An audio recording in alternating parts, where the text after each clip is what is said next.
Testing, testing. 1, 2, 3. Are all of you there? Yeah.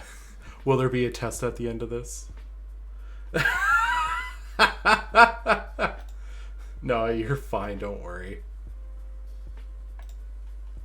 That'd be pretty shitty to force you to answer questions like some kind of jigsaw fucking lore master. Not the FF. You know exactly what. Yeah, the FF iceberg. I actually saw someone actually did like an FF iceberg, and like the deeper it got, it was starting to I was starting to not get it. It's a pretty good one. All right. Bottom of the iceberg. We're on Shane's here. What a twist. Imagine if that is the twist, though. I don't think my chat's working.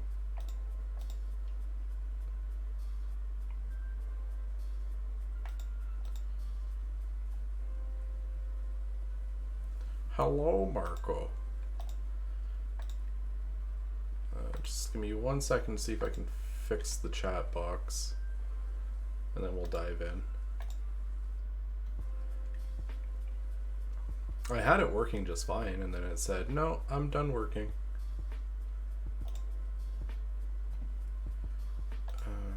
Overlays, blah, blah, blah.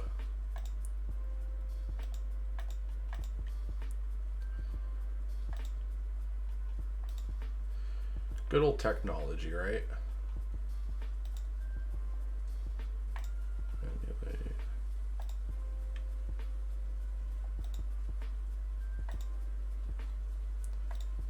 I was testing it and everything.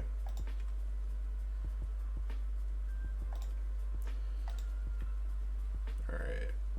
We just do that. See if we can plug it in there. Oh, applause! Applause! Alright, I'm just seeing if it comes up.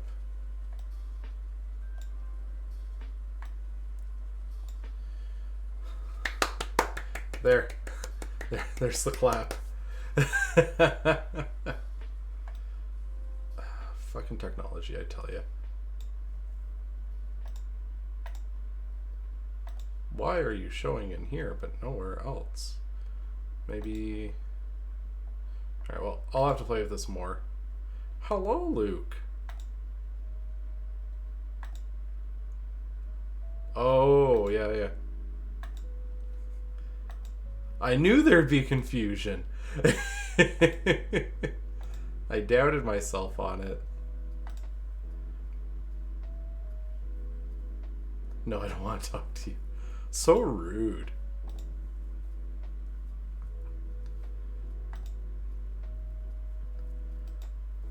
Yeah, last minute I was like, should we be in Discord? But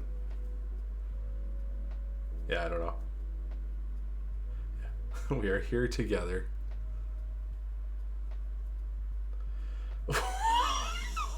Brutal. Oh my god. Just witnessed a murder.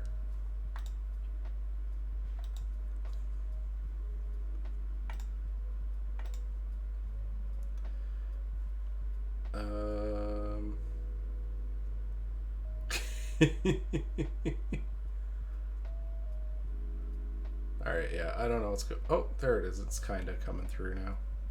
I'm going to make it bigger. Because, you know, this is the big concern. But if I'm chatting with you guys, I should probably have it visible. There we go. Okay. We're good now. Everything's Gucci.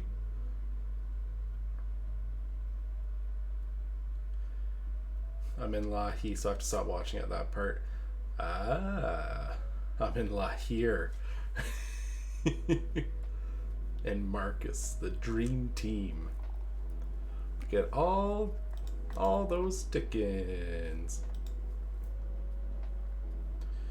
Alright, well, think we're probably good to get started.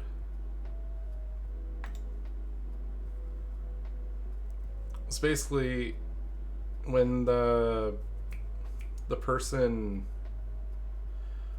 what's her fuck, the writer the writer for the story, she gave 7 key things to kind of put some focus on to understand going into Endwalker. So that's mainly where we went, but I'll probably sidetrack and talk about other stuff too. But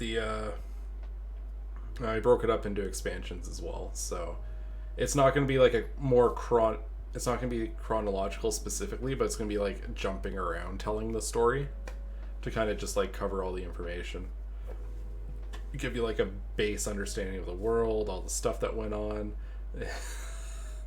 Great. All I want is pee. Oh my god, my brother has a piss kink.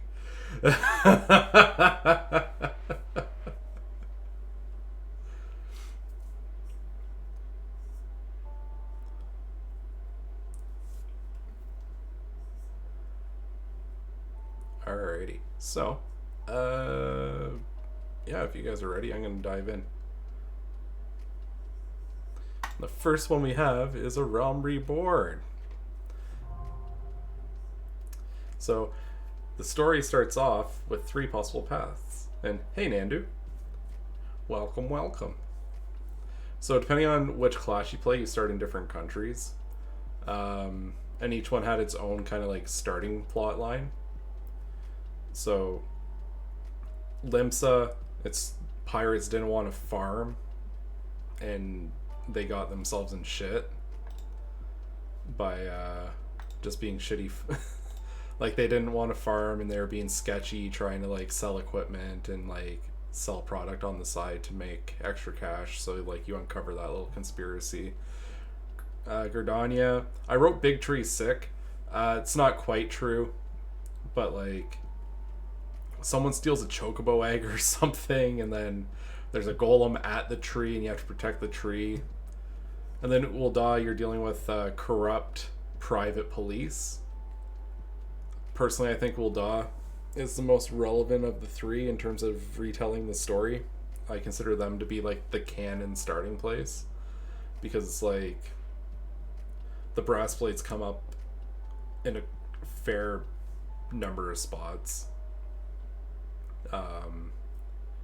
Because they're like the private military of the rich people,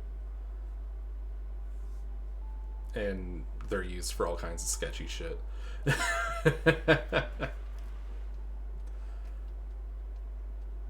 But Big Tree sick.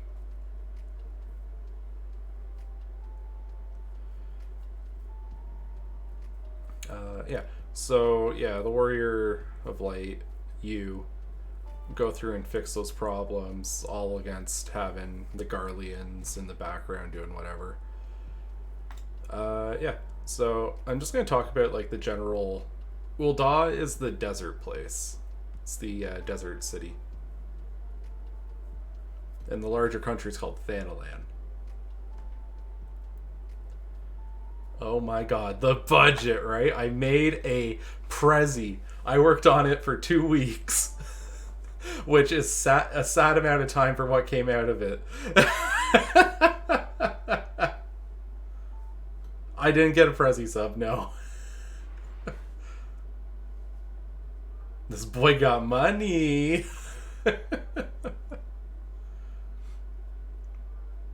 Yeah, so rather than go through the storyline itself for the base of Realm Reborn, because honestly, it's just like Warrior of Light goes around the country just solving little problems and getting respect. Instead, I'm going to talk about the larger problems that people were dealing with. The first big one being the Primals. So first you got Ifrit. Ifrit's a big dickhead. He wants to subjugate everyone and anyone that he can. So like he's just a tempering fiend. Tempering is basically anyone that doesn't have the special chosen hero powers called the Echo.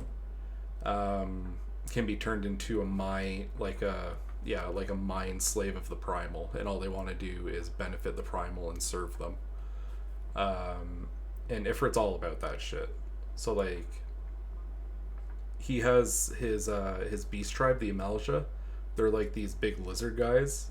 They're constantly ambushing merchants and carts and military, like anyone they can get their hands on. They're just kidnapping them, dragging them back, and Ifrit's turning them into his slaves.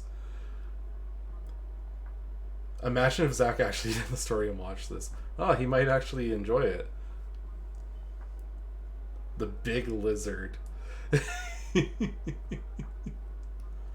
Yeah, so you meet Ifrit after one of these double crosses with his mind slaves, and he tries to temper you and he fails, and then you go, oh yeah, and then you beat the boy down, and yeah, so you kill Ifrit. He dissipates, all his people scatter, you save all the people that were not turned over yet, and you return back to the Scions. That was like your first mission with them. So then your second mission, well, technically your second mission had to deal with the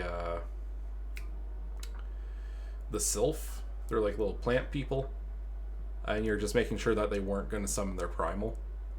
And you confirmed, like, yeah, no, everything's good. Nothing to worry about there. They've agreed. They're like, no, we have no interest in doing that. So you're like, okay, cool. So the mission that came after that was you got to go see Titan, or deal with Titan. So there's little rat boys named the kobolds that live in the mountains near Limsa. That's the seafaring country, the big port city. The kobolds and the people of Limsa, they had like this agreement, right, where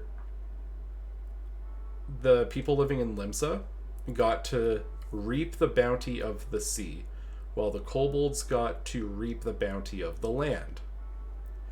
And then as soon as it was inconvenient for the people living in Limsa to only be fishermen, and they need more natural resources and need to expand, they expanded into the landmass, breaking their treaty with the kobolds. So there's a lot of tension. They're fighting each other all the time. And then it got to the point where they were just slaughtering them and forcing them into a corner, and they summoned Titan to protect them. And Titan caused a massive number of problems. They actually managed, like a group of adventurers managed to defeat Titan with very heavy losses, but they did get rid of him. And then the kobolds just summoned him again. So all those former people that took out Titan make you go through a bunch of stupid quests where you become you do wine making, you get cheese out of a goblin jungle.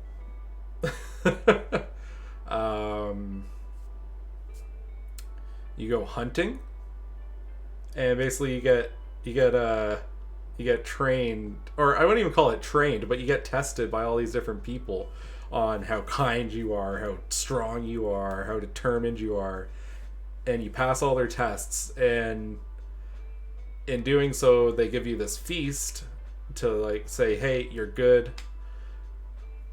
I won the kindness award in the 3rd grade.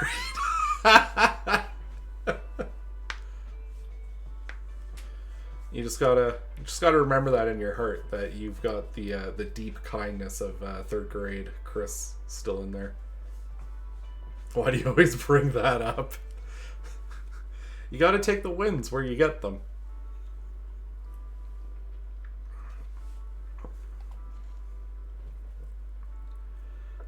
Yeah, so you pass their test. They show you how to get into Titan's lair. You go down there.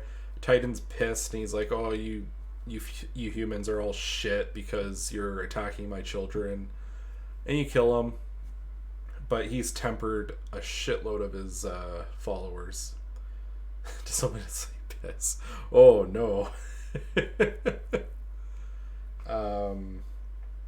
Yeah, so Titan goes down. Limsa's safe again.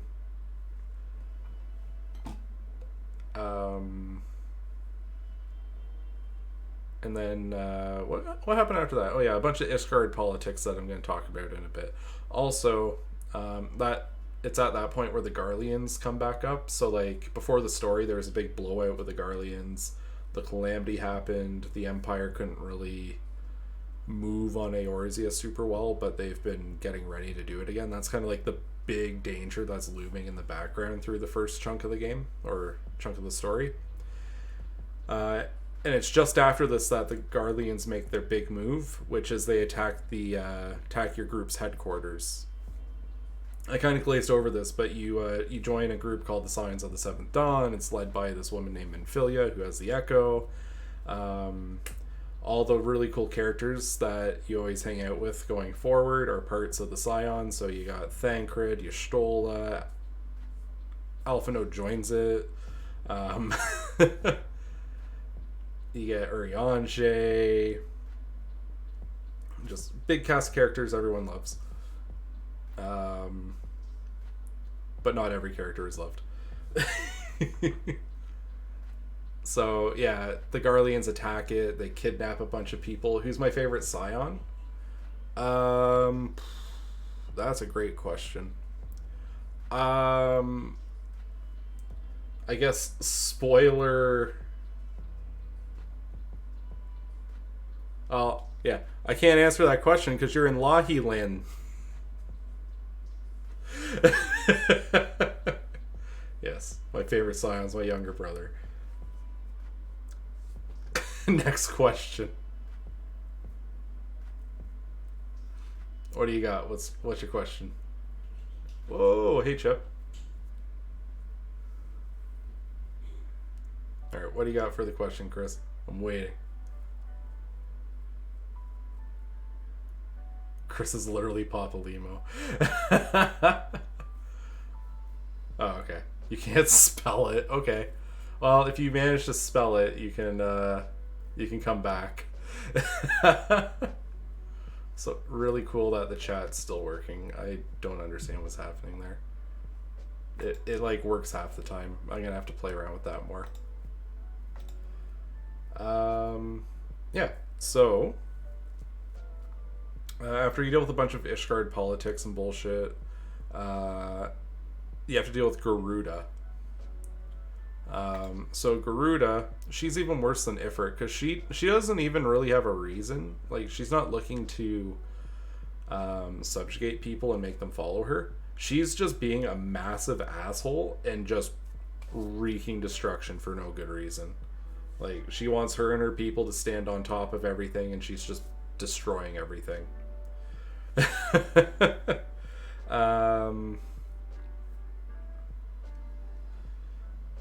Yeah, she was summoned to like kind of like protect them against their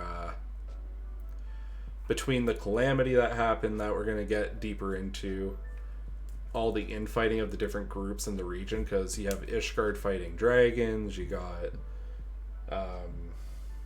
Gridania, you got the Ixal, they're all fighting. It's just a war zone there, so Garuda was summoned to try kind of like protect and deal with that shit. The reason you have to, so you have to deal with her. To get there, there's this whole side thing where you have to retrieve an airship that was built by Sid, who is one of the greatest engineers in the world, and he defected from the Garlean Empire. So you recruit him, he drives you there, you fight Garuda, you kill her.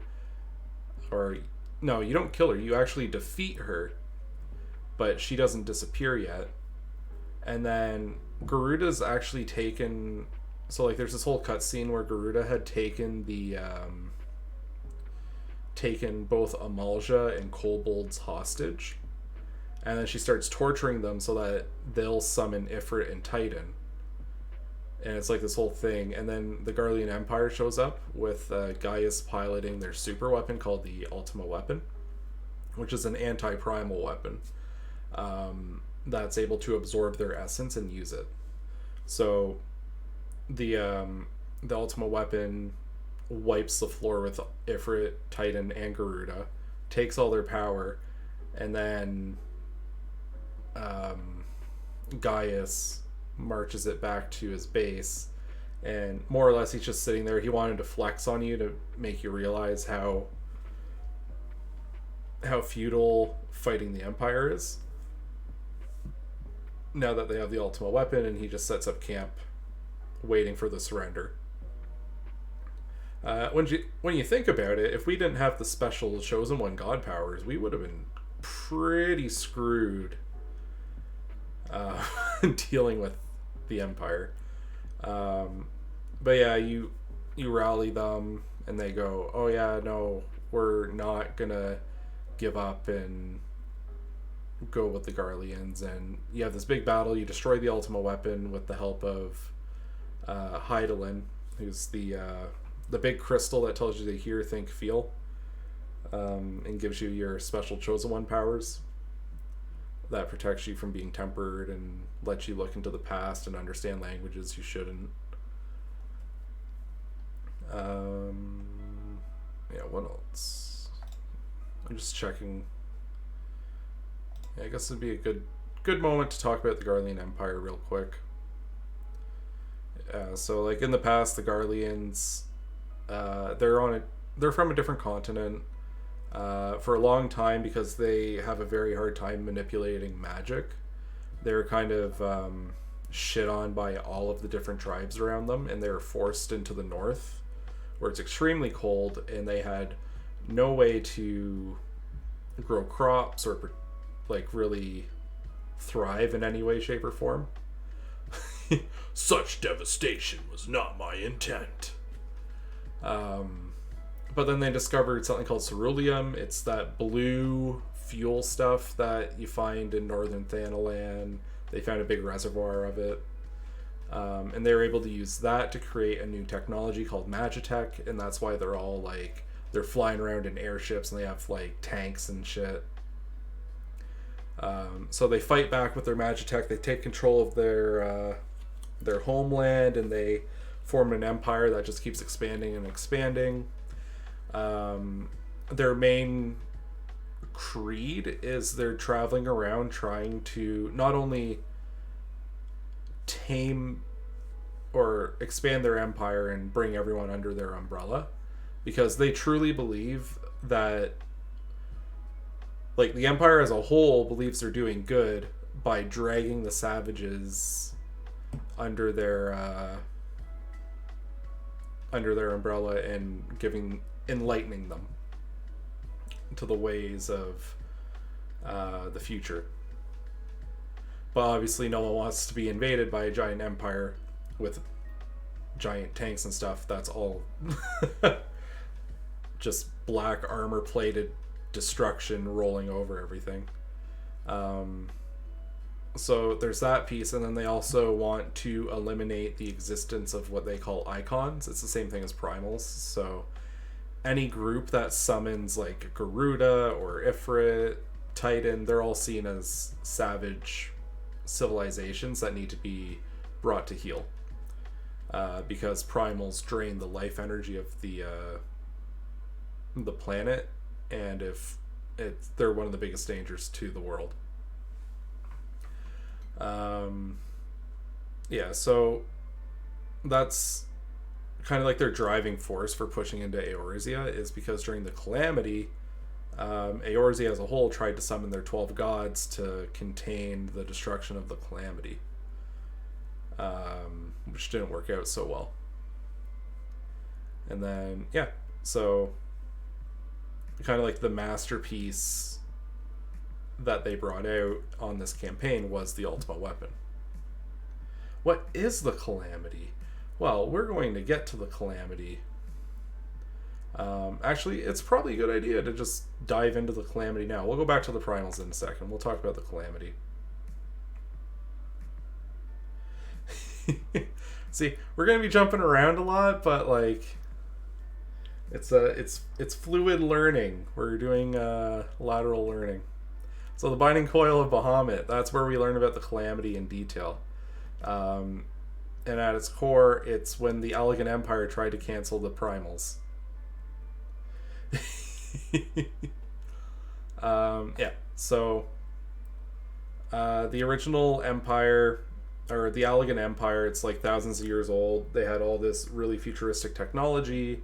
When you've played the game and you're going into those old ruins that had the floating balls, they look like a rave in a ball, and like all the really weird environments. That's all the Allegan Empire stuff. So they were able to advance their technology like that because their emperor,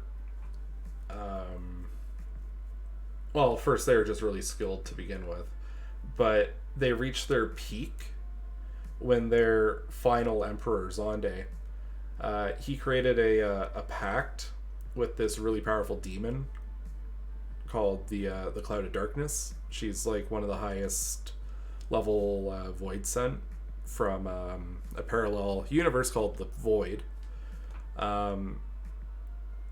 So he created this thing called the Crystal Tower, and it was supposed to be an infinite energy source, and they fucked up, and it leveled their society. Basically, they filled it up too much, it backfired, and wiped out their their entire civilization. But they went to these lengths because they also believed Primals were the most dangerous threat in the world.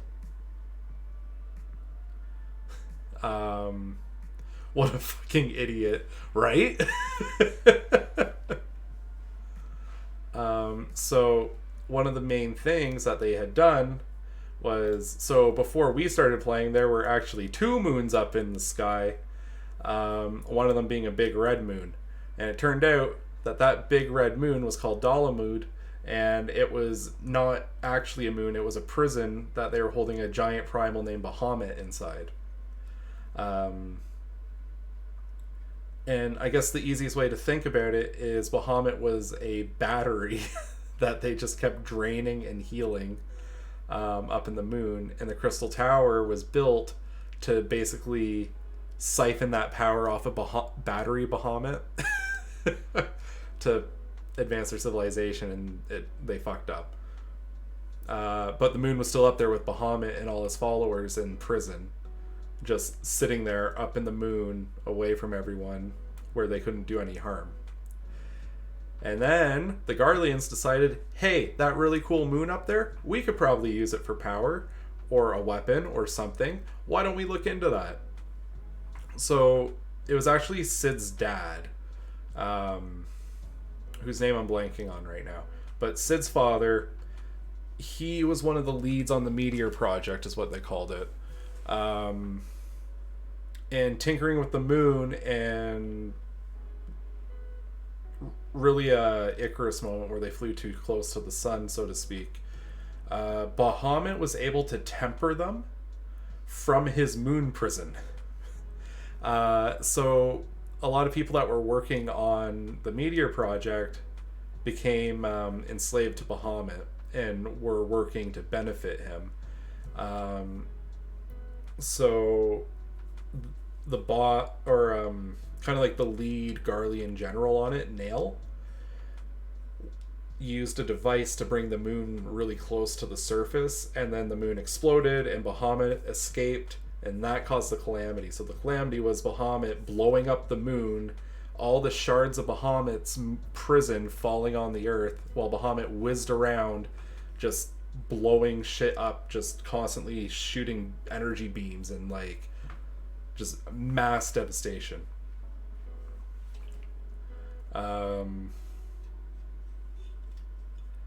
Yeah, so that's what the calamity was with the Meteor Project. Yeah, nice pretty fireworks. And yeah, so I called this section whoops.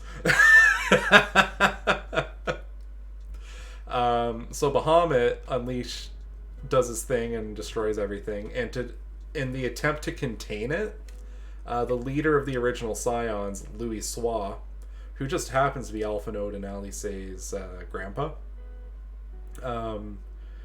he led all the Scions to go around Eorzea, and they went to all these different altars, and they prayed to try to bring up... They're trying to cast, like, forbidden magic, which was it's supposed to be like a cage that emulated um, emulated the prison Bahamut was in. So they're trying to recatch him and then put him back up in space so that he'd stop destroying their world. And Bahamut broke through it because he was that pissed off being constantly tortured for thousands of years. Understandable. So Bahamut breaks through, and Louis Soir and Bahamut mysteriously disappeared, and we'll get into that in a moment. But after the calamity, everyone's memories were kind of fuzzy of what came before. And also, as a result of the calamity, a bunch of basically the land was so devastated that it opened up pockets of ether that were leaking out all over the all over the world. For example, you may have gone through Mordona and noticed it is totally covered in crystal. In the original release of the game, it was actually a pleasant field with rolling hills. Or, you know how Korthus is blanketed in snow at all times? It used to be nice and green. And then the calamity just fucked up the balance of ether or magic in the area and caused it, basically snap climate change.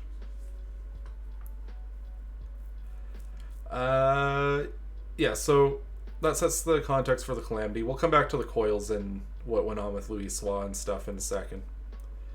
I'm going to go back to the Primals for a bit. So after Garuda, you have the ultimate weapon. You defeat the ultimate weapon, or ultimate weapon. It turns out a lot of these issues were being orchestrated by these guys in black robes that mysteriously appeared out of black energy mists and stuff called the Asians. And they were just... I would just call them the shit disturbers. That's really what they were. They just went around causing problems. For reasons that took forever for us to find out. That we'll cover later on. But essentially, almost everything bad that happens that's like a large scale issue, you can kind of link it back to an Asian orchestrating the issue. So the ultimate weapon, it's powered by like some kind of sacred relic core or something, and the Asian La Habrea, who was advising Gaius, caused ultimate weapon to just do these massive devastating attacks that required big thick crystal mama Heidelin to come in and shield us so that we didn't die in the blast. Plastic straws are canon in Eorzea. The turtles and the turtle beast tribe better look out. Kojin out here choking on plastic straws. Just remember that every time you get your drinks.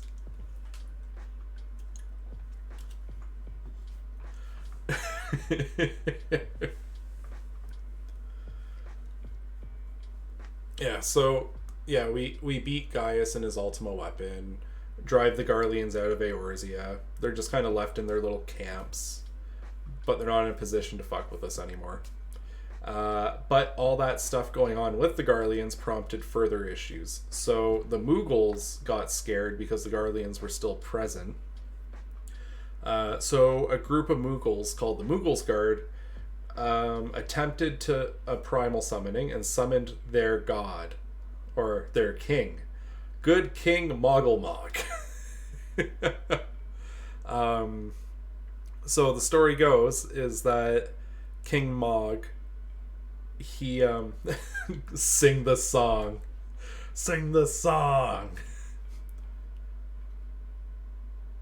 Good King Mogglmog, Good King Mog.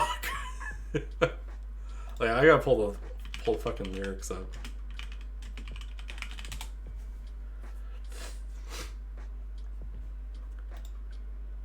Pog, a banger. Alright, I'm just doing the first thing because I want to do the rambling. Yeah. Good King Mogglmog, Good King Mog, Good Lord of all the land. Good King Mogglmog, Good King Mog, rules with iron hand. Good King Mughals, good King Mog leads the brave and true. Good King Mughals, good King Mog, now come along and meet his crust. Oh, I called them crusty, trusty crew. Ah! Iron Hand. Meet his crusty crew. Pass me that aux cord. Unironically, I listen to Final Fantasy music in my car sometimes. You know, I was popping off to Titan's theme the other day. What a nerd. You're goddamn right.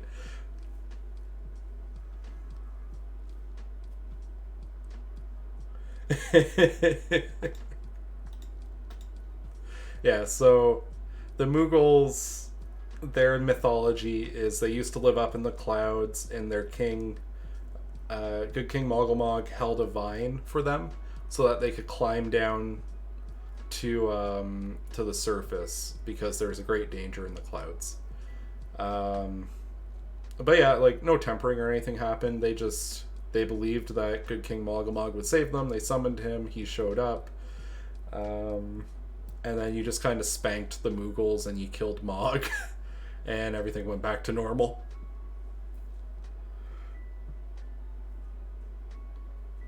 It's a really fun fight, by the way. It was definitely an interesting spin. Then you had Leviathan and the Sahagin. Spank the crusty crew. Oh no. Yeah, so Limsa has the joy of having two different beast tribes that are really aggressive with them in the area, and they're sandwiched. I still have Sprouts wiping on Mog. I know, it's so rough. One day they'll learn. It's just so different, right? Like, it's such a different fight that new folks to it aren't gonna know not to attack the big guy.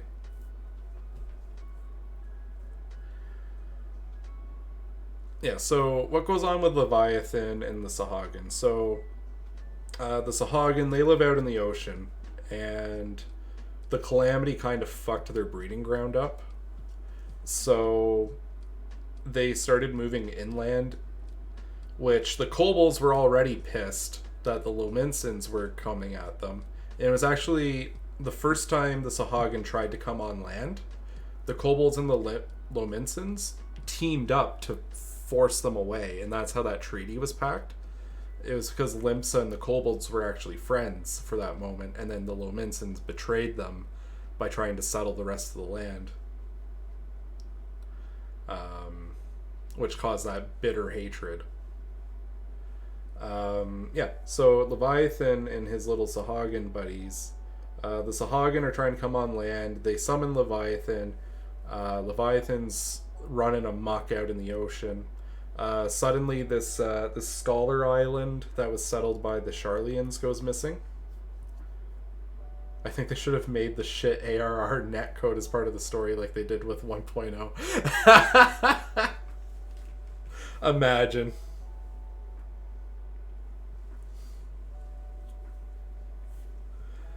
Yeah, so Leviathan, it's really hard to fight a guy out in water when he's a fish and you're a man that needs a boat. So you figure something out using like a shield to make sure he couldn't just like dunk your boat. And you defeat Leviathan because the dummy likes to hang his body over the deck for some reason. Bad ether and shit. No, you're right though. Titan really was racking up the kills back then. Yeah, so Leviathan's an idiot. He doesn't know how to fight because he just like hangs out in range of you instead of just dunking your boat. So you defeat him, and the Sahagin stop trying to invade the mainland. It's also during this moment that we find out that the Asians, surprise, surprise, taught them how to summon Leviathan. And we also learn about the ability of Echo users to transfer their soul. So like basically one of the Sahagin had the Echo, and the Asians taught him about the gift of eternal life. So when you're like confronting them, one of the Sahagin died, or like the lead priest Sahagin died, and his soul came out, and then he just put it in another one. And then when that one died, his soul would have moved on to the next one. But they were doing something for or they're doing something involving Leviathan. So Leviathan rolls up and he just fucking ate his soul, and that's how he died. He got absorbed into Leviathan. Which, not very cash money of Leviathan to kill his head priest like that. Big stupid fish man. Yeah, so yeah, that's the Sahagin dealt with. And then next came Ramu and the Sylph. So the Garleans being in the forest freaked the Sylph out. There's two factions of Sylph. There's the good ones and the tempered ones. The tempered ones don't really do much unless like they're threatened, and the Garleans sniffing around their area was considered a threat, so they summoned Ramu. So you go in, you talk to Ramu. He's actually a really chill, reasonable guy, but he says, like, I can't trust man to not kill my kids. So if you're gonna get rid of me, you have to beat me in battle. And that's the only way that I can disappear anyway. But if you do that, I'll recognize you as a hero and trust you with protecting my woods. So you undergo Ramu's trial. You beat him. The extreme version was massively painful back in the day, except for when summoners were able to tank it using the Titan Eggy. I'm not salty about that. No groups were taking tanks for the first 2 weeks of the fight being out, because all you needed was a summoner. The only way I can trust you won't kill my people is if you kill me. Yeah. But like once Ramu kind of realized like, oh, there is hope for man if like you're able to overcome my trial. And I've never understood how show your conviction through battle actually showed anything, but you know, you take it at face value as a trope in fantasy. But yeah, Ramu's dealt with, everyone's happy. And then before we dive into Shiva, we're gonna talk about some Ishgardian politics.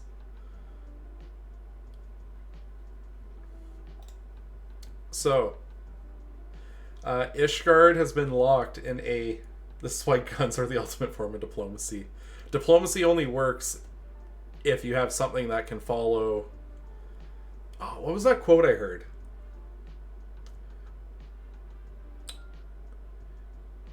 There's this thing about if you're a pacifist, you're only a pacifist if you have the power to destroy. If you don't have power and you refuse to fight, you're just weak. I think that kind of fits in with geopolitical diplomacy stuff. Yeah, look at this decked out man in his gold and azure armor. Mr. Emmerich over here. So, Ishgard has some societal problems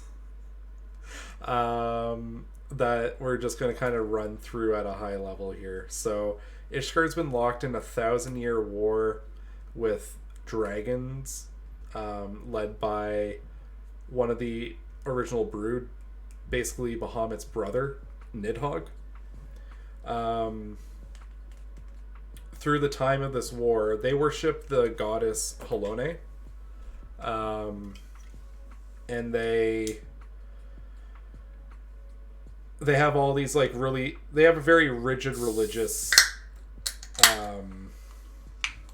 society. It's led by the Pope. It's a theocracy with a bunch of lords and stuff. I wish Marcus was here. He would love this. The dragons. Marcus would love this, wouldn't he? Yeah, so Marcus loves this. throw him right here. Oh, you guys. Man, it'd be really cool if my chat actually showed this conversation, because to me it's gold. Yeah, so Ishgard is a theocracy. It's led by a pope in the church called the Temple Knights. Their entire society is built on this war with the dragons. So, like, you have these all these different high houses of lords that all these knights come from. There's a high tradition of being warriors, and everyone that's able-bodied ends up going into the war. Because that's basically the only way you can survive in Ishgard, is becoming a soldier.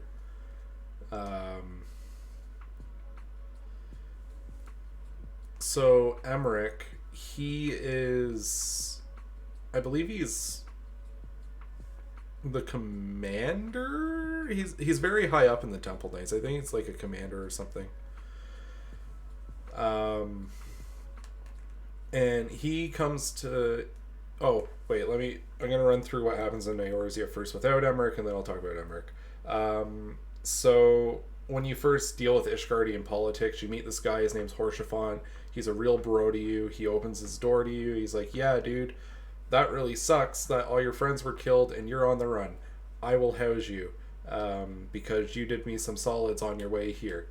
But we're having some problems up here in Central Corthus with we got this very overzealous inquisitor that's going after my bro. Can you help me investigate it, because there's no way my bro is a heretic. Horsefun is overrated, not enough screen time. You know what? That's fair. I will give you that he does not have enough screen time.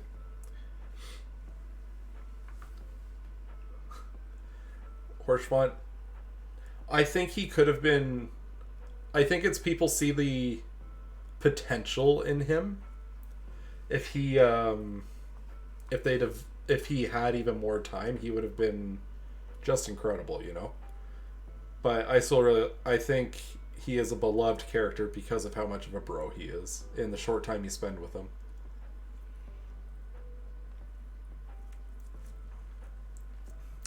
Yeah, I like the hot chocolate. It was a really good scene. Yeah, he was really good though. Foreboding spoiler, everyone. Also, hey Kev. Tag the spoilers. If you're, oh yeah, I should. I gotta add that to the title of this. Final Fantasy 14 spoilers. There we go. You fool! The game is ruined. Oh no. There we go. Yeah, so basically you help prove that Horshaphan's buddy, whose name I'm blanking on, is not a heretic.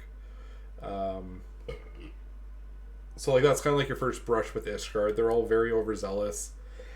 Oh god, excuse me. If there's any evidence that someone's in league with the dragons, or like is interested in dragons at all, like a dragon sympathizer, you're branded a heretic and you're put to death.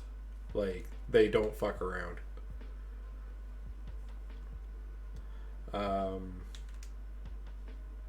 Yeah, so Emmerich comes because he's also having problems with short form dragon simps. But yeah, so in the next time you kind of deal with Ishgard and Emmerich comes down, Emmerich, we need Emmerich's help with I think we're trying to get them to join the alliance to push the Garlean Empire back, but they're like, no can do. We got our own war to deal with the dragons. But Emmerich really does turn us into his little errand boy and sends us out constantly to deal with all kinds of random shit in Ishgard. Specifically, we're chasing down the heretics and a woman named Iceheart. So we invade the heretics' base of operations in Eorzea and go find this woman, Iceheart, who's really been able to organize the heretics, and they all worship her as the reincarnation of Saint Shiva. Saint Shiva was a woman that was able to bridge the gap between man and dragon in the past. And she's seen as, like, I think to the church she's seen as like the ultimate heretic because she actually was in love with one of the key dragons, Hraesvelgr. But yeah, so she was like the ultimate dragon lover because she literally was in love with a dragon. Yeah, so when you face down with Lady Iceheart, aka Ysayle, she has the Echo. She was believed to be Shiva reincarnated. When you face off with her, she's actually able to embody Shiva and turns into her. And you have this big fight with her. You beat her. She disappears. Things start kind of heating up on the dragon front with Ishgard, where the dragon hordes are getting more brazen. And you back them in all kinds of different defenses and... the culmination of it. Can you explain to me why Shiva getting Vord was the ultimate form of love, or is that going to be later? We can talk about it now. So, the key word there is believe, because Ysayle actually isn't the reincarnation of Shiva. She just kind of believed it. But because she had all those followers that believed in her, she was able to embody Shiva and turn into her through prayer and crystals, like all primals are summoned. So later on during Heavensward, when you go talk to Hraesvelgr, he's like, no, you're not Shiva. I ate Shiva. Her spirit lives inside me. And he views it as Shiva's spirit living forever inside him now. Weird. Weird champ expression of love, but... as long as he's happy with it. He's not happy. He's a very bitter old dragon.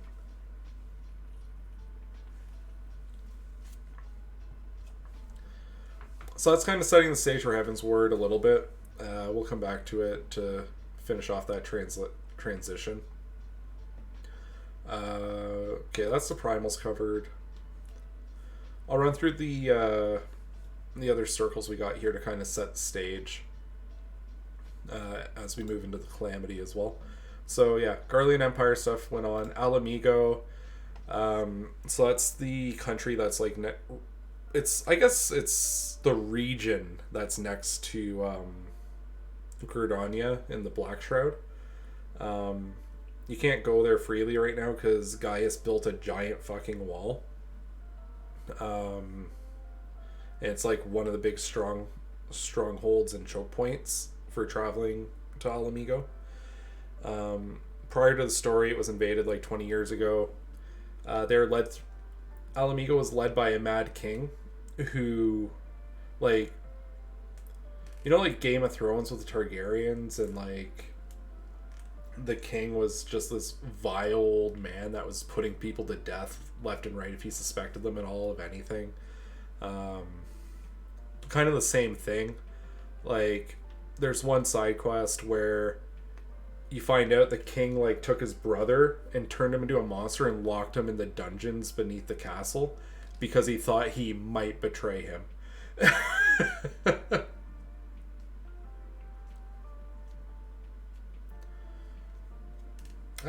Kari with the save on or with the deeper explanation on Shiva and the Vor. So, because it's probably not going to show up in the chat, Shiva wanted to be eaten by Hraesvelgr because she couldn't stand the fact that she was growing old and would soon die. So that's why she was eaten and their spirits became one.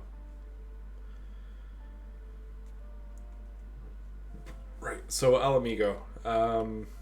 So they had the Mad King that was acting up, and the Garleans helped the people overthrow the king. And then when the country was weak and disorganized because they just killed their leadership, the Garleans invaded and took over. So that caused a massive refugee crisis as people were running away from Alamigo and the larger country / region Girabania. And that's they ran into Ul'dah in the Black Shroud mainly, living in shanty towns, just so that they wouldn't get forced under the Empire's thumb. So that's where Alamigo's at in this. There's like a resistance group that fights for their liberation, but they don't really do all that much in A Realm Reborn. Some stupid kids try to summon Ralgr. That happens. Thank you, La Habrea, for trying to teach children how to summon gods too. La Habrea believes in everyone's wishes. La Habrea wants everyone to achieve their dreams. True king shit. Talk about Doma as well. Same kind of shit happened. The Empire invaded the country of Doma, killed the king. Their prince went missing. They've been living under this brutal viceroy that's like trying to break the spirit of the people so that they'll be good citizens of the Empire. During the stuff going on with Leviathan, a ship shows up in Limsa, or it shows up in Ul'dah first. She's misunderstood. She gets redeemed. And then she throws the redeem out the window too. I digress. We'll get there. Yeah, so she ate food. She can't be that bad. Yeah, she had Dongo. She had Dongo and found a father figure in an old samurai man. Who cares if she has amnesia? Forget about her war crimes.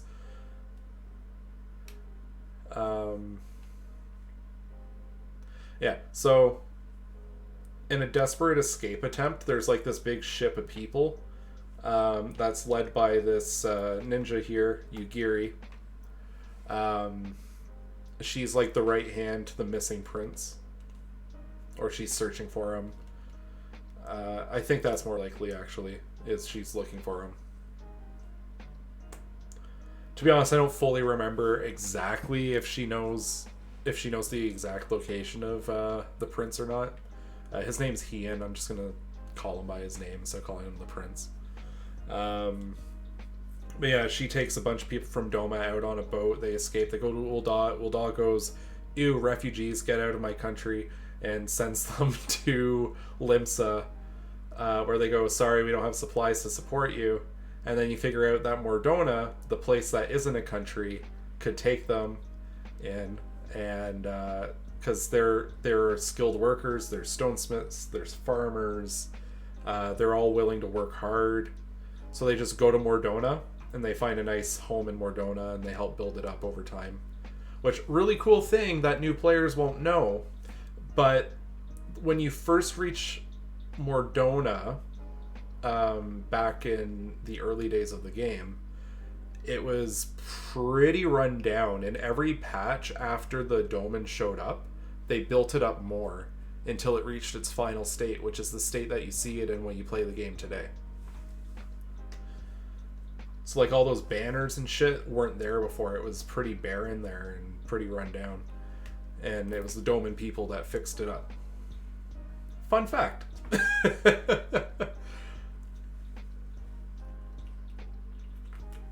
But yeah, Yugiri leads her people over, and they find a new home in Eorzea, living in Mordona. You play hide and seek with the kids. That was cute and really annoying the first time. But yeah, that's what's going on with Doma. It's just another country that's subjugated by the Empire. And finally, Alphanode, who's someone that was kind of like adjacent to the Scions, and like he joins them eventually, and he's always kind of there, but he's not playing a big role in the story. To be honest, none of the Scions play a huge role early on, because it's all about building the Warrior of Light up. You're the key to all the problem solving. They'll like provide the smarts or the understanding for an issue, but you're the one doing everything a lot of the time. So Alpha Node, one of the Scions, Louisa's grandson, and with a guy with more money than sense, decides that because whenever issues come up that require the different factions of Eorzea to work together to deal with it, nobody does anything in a Realm Reborn until the Waking Sands gets attacked. That's true. That's extremely true.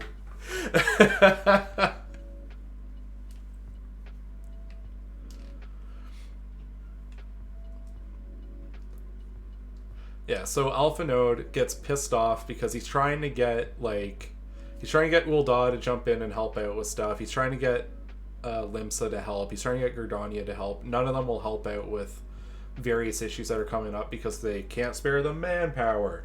They don't want to get involved in the politics of this. They're all hesitant to jump into action to deal with stuff because they're looking at the bigger picture. They've got more than just the problem to deal with. They have to think about their people too. So Alpha Node, thinking that he knows better than the leaders of countries, decides he's going to make his own military that he calls the Crystal Braves.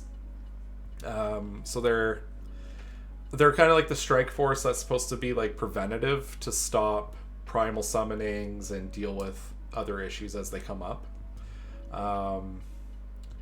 And because Alpha Node's really bad at vetting people, they fuck you over within a month. There's this whole plot where the Crystal Braves and the Brass Blades from Ul'dah work together to stage an assassination of the leader of Ul'dah and try to pin it on the Scions, which causes everyone to have to go into hiding.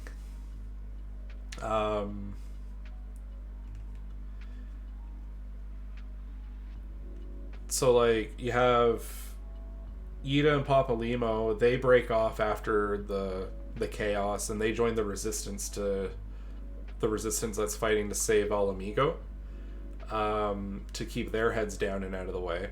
Thancred and Y'shtola and Minfilia all get caught up in this special magic teleportation spell Y'shtola casts, and all of them disappear. You escape with Alpha Node and Alize. Oh wait, no, Alize, is Alize there? She might be. No, she wasn't there for that part. Never mind. But you escape with Alpha Node and Tataru, and you head to Ishgard, and that's when you go see Haurchefant, and he gives you the hot chocolate, and he's like, come, stay with me, I'll hide you, you're good. Yeah. Well, she's not non-existent, she's in the coils, so she's actually about to come up. But yeah, Alpha Node the Redditor and his secret military police that fucks him over within a month of forming, because someone paid them more money than him. Very cool, thank you Alpha Node, it worked out perfectly.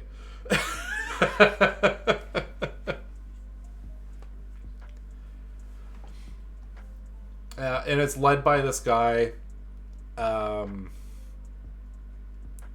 Ilberd, who he was like best friends with another guy, Raubon. They fought together trying to free Alamigo, and they failed Raubon. He went on to have to win his freedom back in a Colosseum, and then he used his prize winnings to rise up through the ranks of the political world of Ul'dah until he was the leader of the Immortal Flames, which is the military for Ul'dah. And Ilberd, he just continued on with his resistance bullshit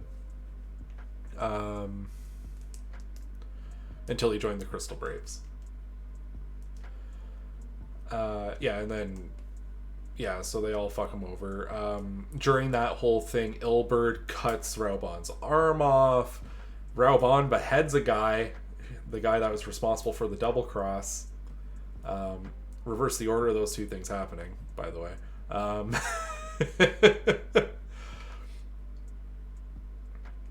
Yeah, it's a total clusterfuck. So the leader of Ul'dah apparently is dead, and all the rich people decide that they're going to move in and try and control the country. Raubahn goes to jail for the murder of one of the syndicate. Yeah, very cool. Thank you, Alpha Node, for creating this opportunity for all of the scummy people to win at once. Yeah, so that's kind of like the political situation going on. And I'll talk about the Calamity for a moment as well. We'll finish talking about it, or the Binding Coils. So when Dalamud, the big red moon, exploded and Bahamut came out, since that wasn't actually a moon, it was actually a giant technological prison. All the chunks of the prison embedded, like as they rained down, they're like it was almost like dropping. It'd be like if you took an apartment building that was indestructible and drop it somewhere, and everything just kind of stayed in there. So at the start of the Coils exploration, you're going in there because the Garleans are trying to learn about the technology that's kept inside this nightmare research facility. So you interrupt the Garleans, you break in there, you start exploring it to try and figure out what's going on. So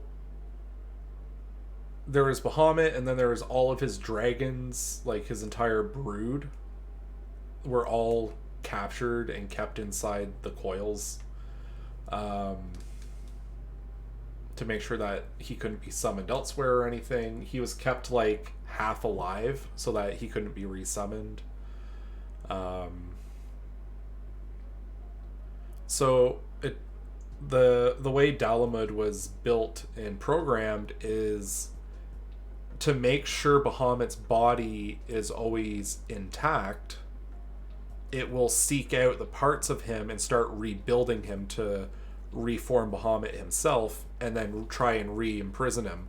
But obviously, since the prison was broken, it no longer has the means to do that. So Bahamut is just being rebuilt by the coils, and everyone realizes, oh shit, we gotta find the different chunks of the coil and shut it off so that it doesn't rebuild Bahamut.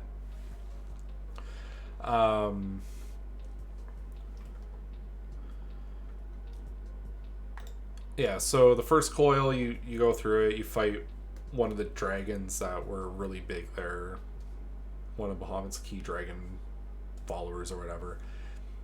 The second coil, you fight your way through it, and at the end of it, you find that the Garlean that led the Meteor Project, Nail, was reincarnated as Nail Deuce Darnus. And they've been tempered and transformed. Or no, they're just tempered because, side trivia fact, the original Nail died and his sister actually took up his mantle and pretended to be him. But yeah, so you find out that Nail has been tempered and is there existing only to protect Bahamut from being stopping Bahamut's reconstruction. And then in the final coil, you fight your way down there, and then we find Louisoix.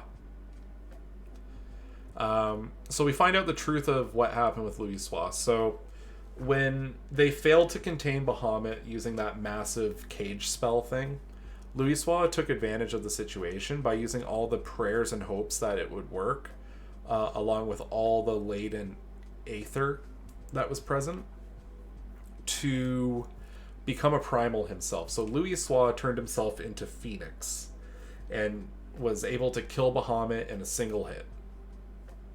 So he thought Bahamut was dead, like Bahamut was dying, and Louisoix's like, ha, I did it, we win, don't have to worry about it, and he lets his guard down. And in that moment, Bahamut tempers him, and turns Louisoix into one of his mind slaves. Yeah, so he now stands basically at the core where Bahamut's like heart lives and protects it. It's really emotional. The reason you start exploring the coil as well is at Alice's behest. So she actually rolls up with, like, Alphinaud doesn't really care for it much. Like, there's this whole tension between the twins, right? So Alphinaud, he's a man of thinking and planning, and we saw how well his planning worked out with the Crystal Braves. But Alice, she is a woman of action and impulse. She's like, I don't want to talk. I want to fight and deal with problems. And that's what the coils are. Is she sees the Guardians are trying to get into the coils. She knows there's something fucked up about the coils. So she loops the Warrior of Light in to help her explore the coils and find out what the truth of the calamity was. And then because her servant is a narc, tells Alphinaud what's up, and Alphinaud joins the expedition. So when you get down to the final thing, you find Louisoix. Both the twins are there, and it's a really emotional moment. You should play through the coils and watch the cutscenes to get the full effect of that stuff. But yeah, the group of you defeat Louisoix as Phoenix, let his soul pass on.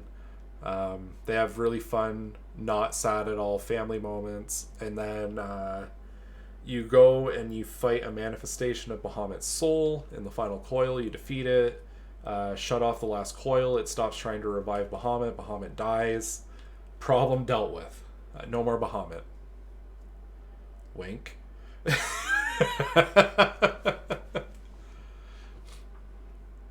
Dies. It's not like we haven't seen a lot of Bahamuts in the last little while or anything.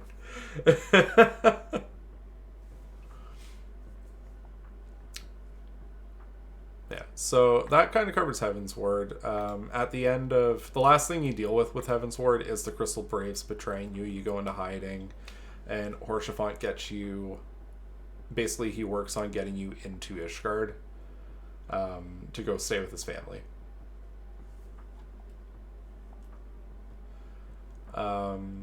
Yeah, so that brings us to Heaven's Ward.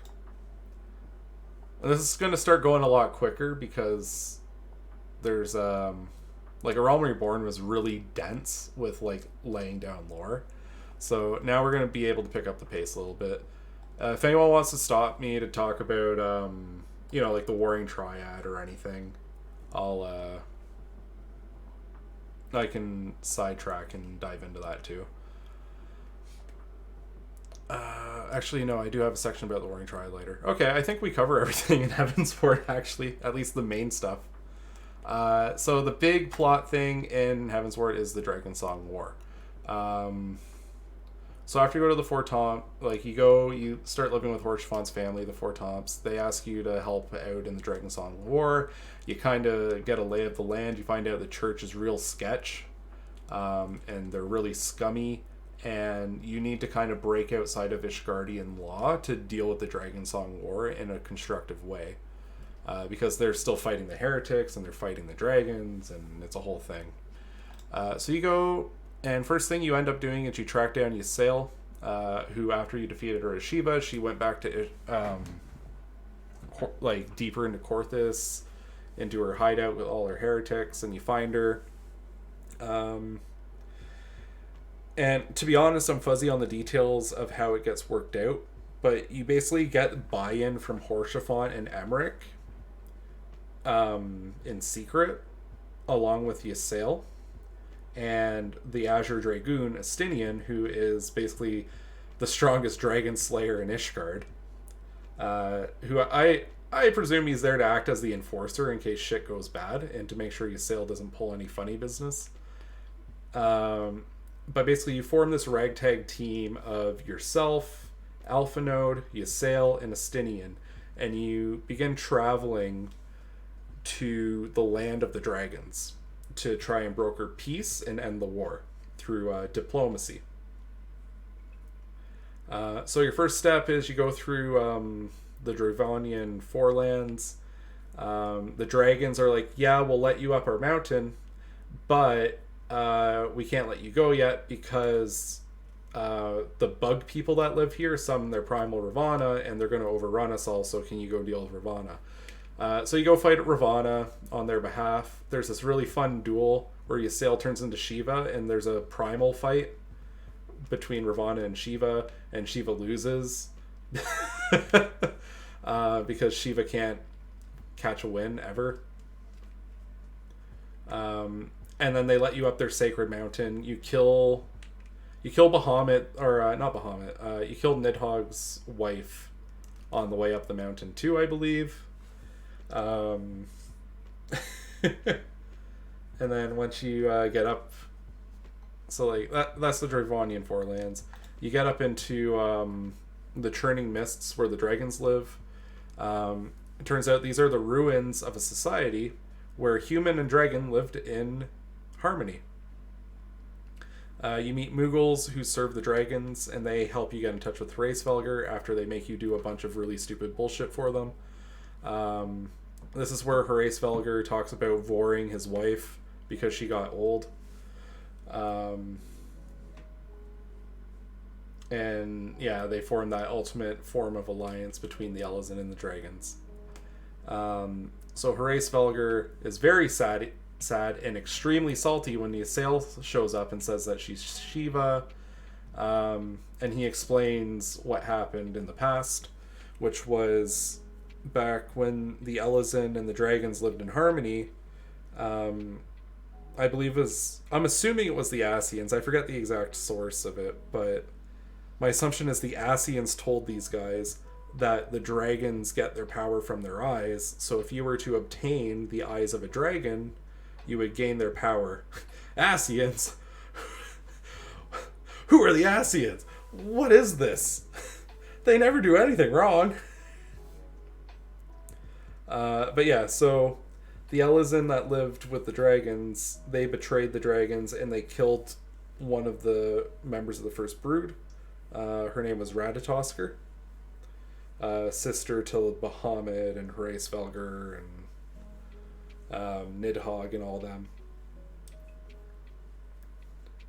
So yeah, they steal Ratatouille's eyes and they gain power, and that's what kicked off the War of the Dragon, or War with the Dragons. So the church covers it up by saying the dragons have been attacking us for thousands of years and no one knows why.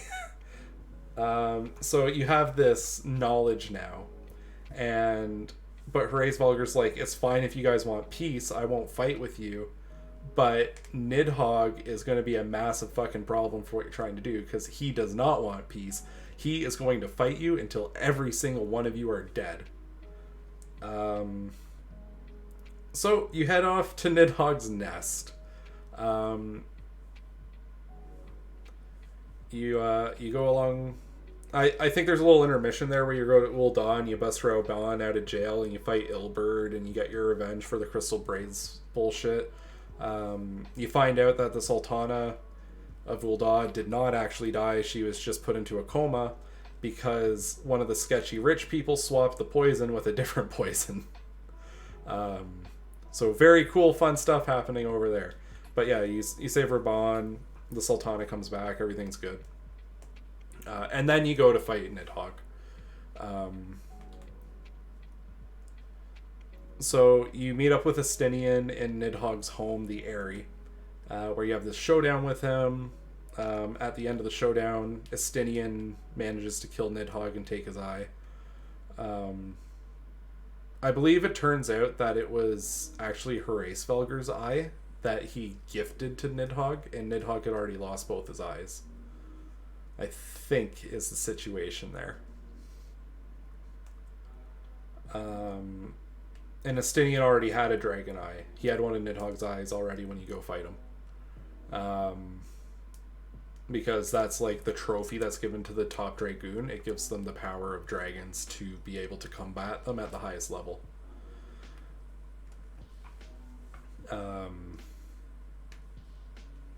Yeah, so you got... You deal with that and Nidhogg's dead. Yay! So you take this information back and you go see Emmerich. Emmerich goes, oh, so our church is built on a lie. I should go talk to the Pope. Another song. What, the dragon song?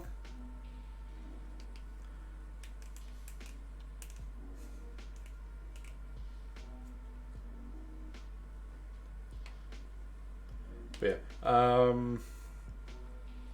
yeah, so Emmerich being very, very smart about dealing with the situation. He just goes straight to the Pope to try and talk it out with him. And some stuff happens. They try attacking the heretics, or they provoke the heretics into fighting. There's this big brawl all through Ishgard. Yeah, everyone starts planning Emmerich's jail bust as soon as he leaves. Like, everyone's like, well, that's not gonna go well. How are we gonna go save Emmerich in a second here? And, like, there's this huge clusterfuck. The people in the slums of Ishgard rise up, and they start fighting with the Temple Knights, and the heretics start fighting the Temple Knights. And it's a whole thing. And you got to go up into the church's special castle, their cathedral called the Vault, to go save Emmerich. You fight through all their people. As you fight them, the knights are just turning, like, their top knights. They call them the Knights of the Round.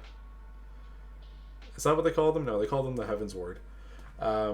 You fight the Knights of the Heavens Ward, and as you fight them, they turn into Primals. And you're like, oh, that's a kind of a fucking problem. So you fight your way through these Primal-infused Knights. And when you get up to the roof and you defeat the last one that's kind of guarding the way, they're all loading onto this airship and they're flying away. And to cover the escape, why is the church so fat on protecting the old ways? Well, it couldn't be that he has been gathering the power of prayer and belief in their teachings. And part of that is the first king of Ishgard, Thordan. And through the use of all this prayer and the magic contained inside the Dragon Eye that Sketchy McSketchy Pope has, he's going to turn into Thordan. That's how all the knights are turning into Primals. And the Pope has decided that he's going to be the best knight of them all. So, as they're escaping, one of them takes a pot shot to try to kill you with his special magic light spear. And Horshaphant dives in front of it like the Chad he is. And then his shield breaks and he gets stabbed. And then he dies. And it's really disappointing, and he tells you that a smile better suits a hero, even though you're crying over his dying body.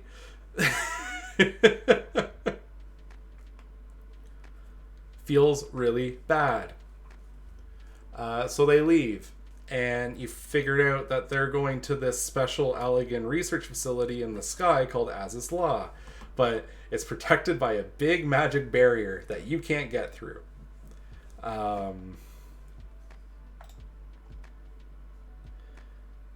Yeah, so in order to get there, you have to get this special key. Yeah, cue 5 hours of sidetracking. So your first attempt is you go and try to get the key to get through the shield. The key was swallowed by a giant sky whale primal named Bismarck, worshipped by the Vanu Vanu.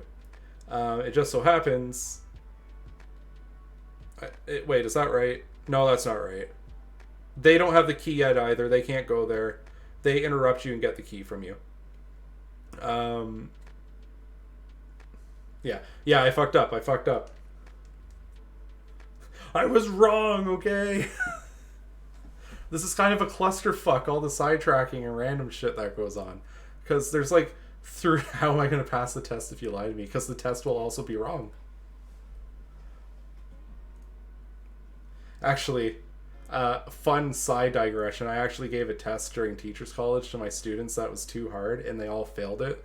And I got in shit by my host teacher, and we had to throw the test out.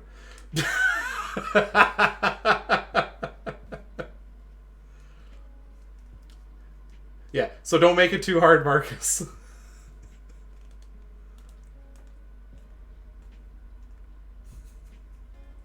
The dream died that day. No, the dream died a long time before that. Anyway, so there's 3 different groups that are trying to get to Az's Law. So you have the Pope and the Pope crew, the crusty crew, but not the Mughal kind. They get the key and they're making their way to Az's Law. Because reasons. I forget the exact reason they want to go down there. I think it has to do with the transformation into Thornton. They need something that's there. Why are they going there in the first place? It's kind of vague. Yeah, like, I think they needed a thing there in order for Thornton to transform. Like, but yeah, their reason for going there is kind of shit. I think they needed one of the eyes or something. I don't know. Or they needed an ether source. Some bullshit. And then you have the Garleans that also want to go to Az's Law so that they can steal all the technology. And then there's you, who's chasing behind them, and you don't have a way to Az's Law. So you have to fight the stupid sky whale so that you can even approach it. And then, in order to break through the shield, you need something called the etheric ram. So, you gotta go fishing for Y'shtola. You go find Y'shtola's teacher, who's living in an abandoned Sharlayan area outside a little town called Idleshire. And Y'shtola's old mentor tells you how to get Y'shtola back. She lets you go recover the information on how to do it. You loop in the leader of Gardania, who's able to ask the elementals for help. The elementals of the Black Shroud fishes Y'shtola's soul out of the... so, like, there's, like, this big ethereal soup that's outside the world that, like, all the souls return to when they die and bullshit like that. It's where the Primals come from. It's just vague magic soup that surrounds the universe. So you fish Y'shtola's soul out, and then Y'shtola builds you the ethereal ram with her mentor Matoya's help. You also have to do a bunch of side quests for the people of Idleshire for reasons. Oh, and she's naked, yeah. Yeah, she's naked when she comes out, and then they cover her with a blanket. And then Alphinaud makes a comment to her about how he's got a really good memory and he's really good at drawing. And she gets very angry at him. Because he's gonna draw the first R34 Y'shtola artwork. And she does not appreciate that at all. But all the interaction with the Matoya are actually really cute because she's known them all since they were kids, including Y'shtola. So anytime you go to visit Matoya, she just embarrasses the Scions because she knows them all from when they were kids, and it's fantastic. Matoya is sassy, and she knows her shit. She knows her shit. She knows you need her help, and she's gonna make you work for it. Matoya is amazing. Yeah, so after you go on that 10,000 hour side adventure to get into Az's Law, you go there, you travel through, it's called the Aetherochemical Research Facility. At the bottom, you're ambushed by La Habrea and his best friend Igiorm. Igiorm was the asshole that created the Void. Because she went a little too hard on causing chaos, and she caused the world to be swallowed by darkness, and created the Void. Oops. Ascians again? Yeah, she is the magical old lady MacGuffin done right. Every story needs a Matoya in some way, shape, or form.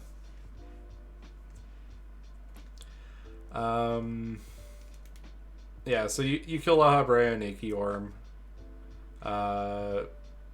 Oh yeah, I totally forgot about the fucking Ascian plotline from Realm Reborn. There's an Ascian that gets real aggro with you, and he starts attacking the Scions directly. And you kill him by using something called White Orosite. It's like this substance that can absorb vast amounts of ether. You use it to absorb his soul after defeating him, in the same way that Leviathan ate that Sahagins soul after he was summoned. And then once it's contained inside a thing, if you destroy the thing, you'll destroy the soul. Yeah. But it takes a massive amount of ether to destroy the thing. And yeah, one of the best. They're called the students of Baldessian. They're from that island that mysteriously disappeared when Leviathan was summoned. Moonbrita is a really cool character that also was killed by the super aggro Asian, whose name I think it's Nia Browles. Oh yeah, there's this whole other fucking thing about Midgard Stormer. He seals your god powers from Hydaelyn. And that's the reason you couldn't save. Like, there's a lot of shit that goes down because Midgard Stormer blocked your connection to Hydaelyn. Because he wants to test you, because he's being a fucking asshole as well. And you regain your power as you go through Heaven's Ward. Reaching your full power in Azazla, I think. Yeah, so you kill the two. Do you kill them both? I think you kill them both in this moment. Yeah, because they fuse and then you capture their souls in one thing and blast it. Yeah. Okay, yeah, that makes sense, I think.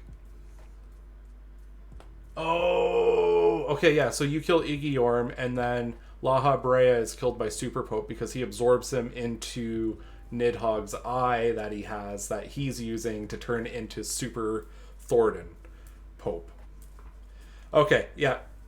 Thank you for the reminder. See, we're doing this together.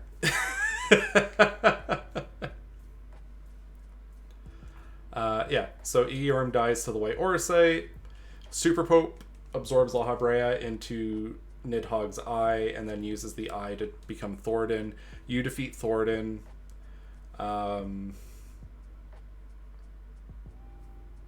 Then there's like this whole thing where he looks at you, he's like, what are you? You're not a man.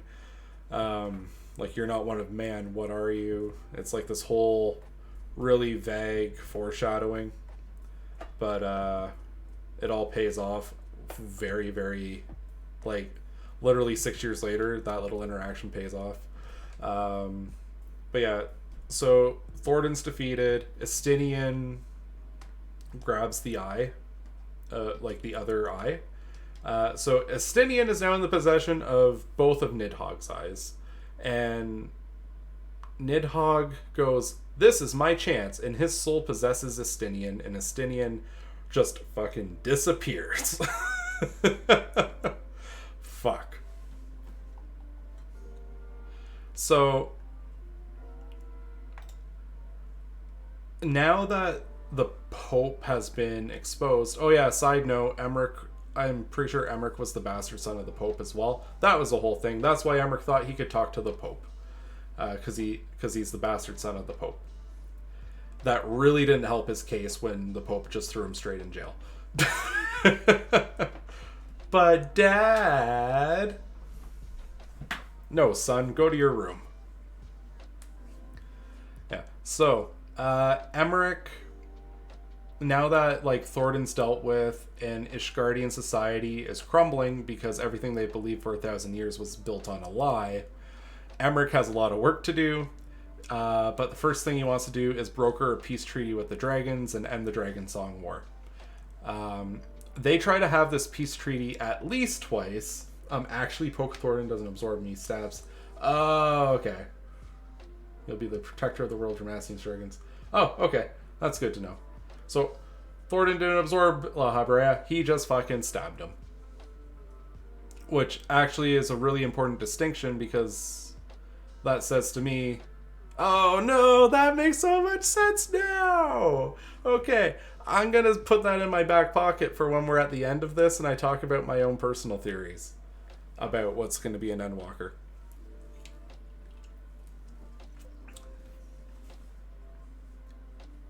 But that's actually super important for what I was thinking. Yeah, so Thornton just outright murks Laha Brea, didn't absorb him. My bad. Cool. So Emmerich keeps having these cursed peace talks. Like, he'll organize a peace talk and then it'll get interrupted.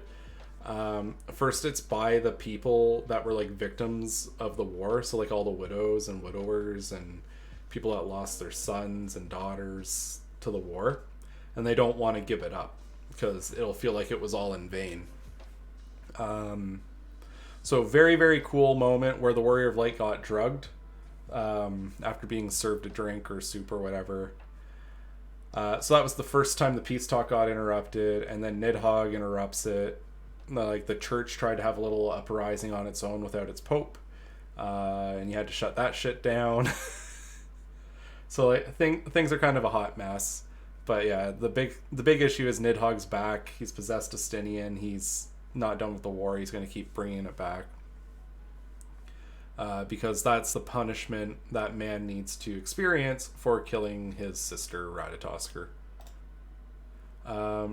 Yeah, so to bring peace in Ishgard, you need Hraesvelgr to help you out.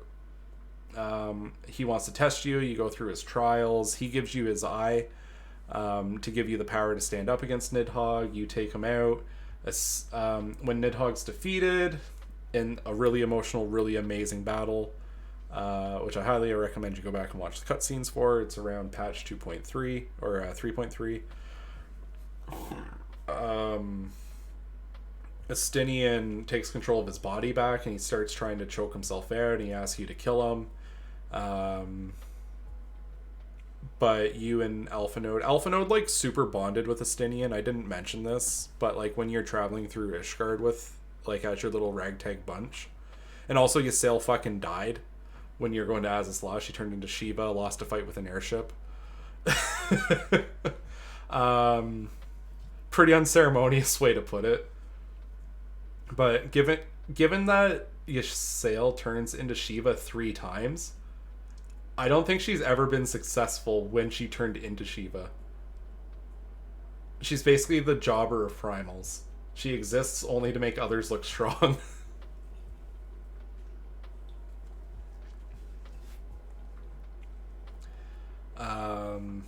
Yeah, so after you defeat Nidhogg, Alphanode and you are like, fuck that, I'm not killing Justinian. And you guys go to rip the eyes of Nidhogg off his body. And like while you're doing it, the spirits of Haurchefant and Ysael appear beside you to help you do it. Whether or not they're actually there is another question, but it was the whole thing. Yeah, the power of anime. The power of friendship and anime. You rip the eyes off, and Justinian is saved. Afterwards, like as soon as you have them in hand, Emmerich I'm going to read what I wrote here, just directly off. Emmerich, in his wisdom, tells you to throw them off the bridge, and you listen like a fucking idiot. Mind you, at the bottom of the bridge is like this unending tempest of ice ether. Yeah, and on the same side of the bridge, so that they're together. But yeah, you dunk them in like this bath of ice ether at the bottom of this massive chasm. So under any normal circumstance, they should not have been accessible. But for some reason, the Warrior of Light forgot about Ascians and their ability to fish shit out of places that they shouldn't be able to get to. As close as together. They're actually frozen in the same ice chunk. I think they actually are frozen in the same ice chunk. That's not a meme. I think it's like a single ice spear and both eyes are in it. They're literally inches apart. But yeah, under normal circumstances they should be gone, but you forgot you're dealing with magic dark mages that can teleport and are invincible or invulnerable. So with Nidhogg gone, Emmerich's able to basically fix Ishgard. They establish a democracy with a House of Lords and a House of Commons. Emmerich heads the House of Lords. And Ishgard rejoins the Eorzean Alliance. You help them kind of like ease their way into their friendship with Ul'dah, Limsa, and Gridania. Yeah, so that's peace in Ishgard. After that, there's this whole build-up between... You have 2 separate plot lines that are kind of running side by side. So the first one is you have the Warriors of Darkness. So Elidibus, he's the white-robed Ascian that hangs out. He's looped in a group of adventurers called the Warriors of Darkness. And they're massive dickholes. Like, if you were like, okay, what's the opposite of a Warrior of Light? And It's just these guys. Like, they just they walk around, they fight people for no reason, they try to kill them for no reason. They're killing the primals of other beast tribes and basically scaring them into summoning stronger and stronger versions of their primals. And they're basically just trying to speedrun causing a lot of fucking problems. With Elidibus helping them. And it turns out Urianger was also helping. Literally me skipping through the story twice. To be honest, there's not a lot of meat to it until they explain everything. It's basically just like, oh, mysterious group called Warriors of Darkness. They're killing primals faster than we can. And they're causing the tribes to get freaked out and just like escalating the situation. And Urianger was helping them. So, like, you find out that Urianger was hanging out with the Asian, Elidibus. He's helping the Warriors of Darkness out.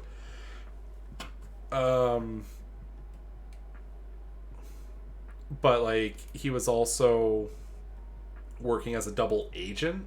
But, like, no one knew that, so everyone's just pissed at him because he crossed you and then double-crossed the Warriors of Darkness. But, like, he was just, like, doing his own little spy thing to gather information.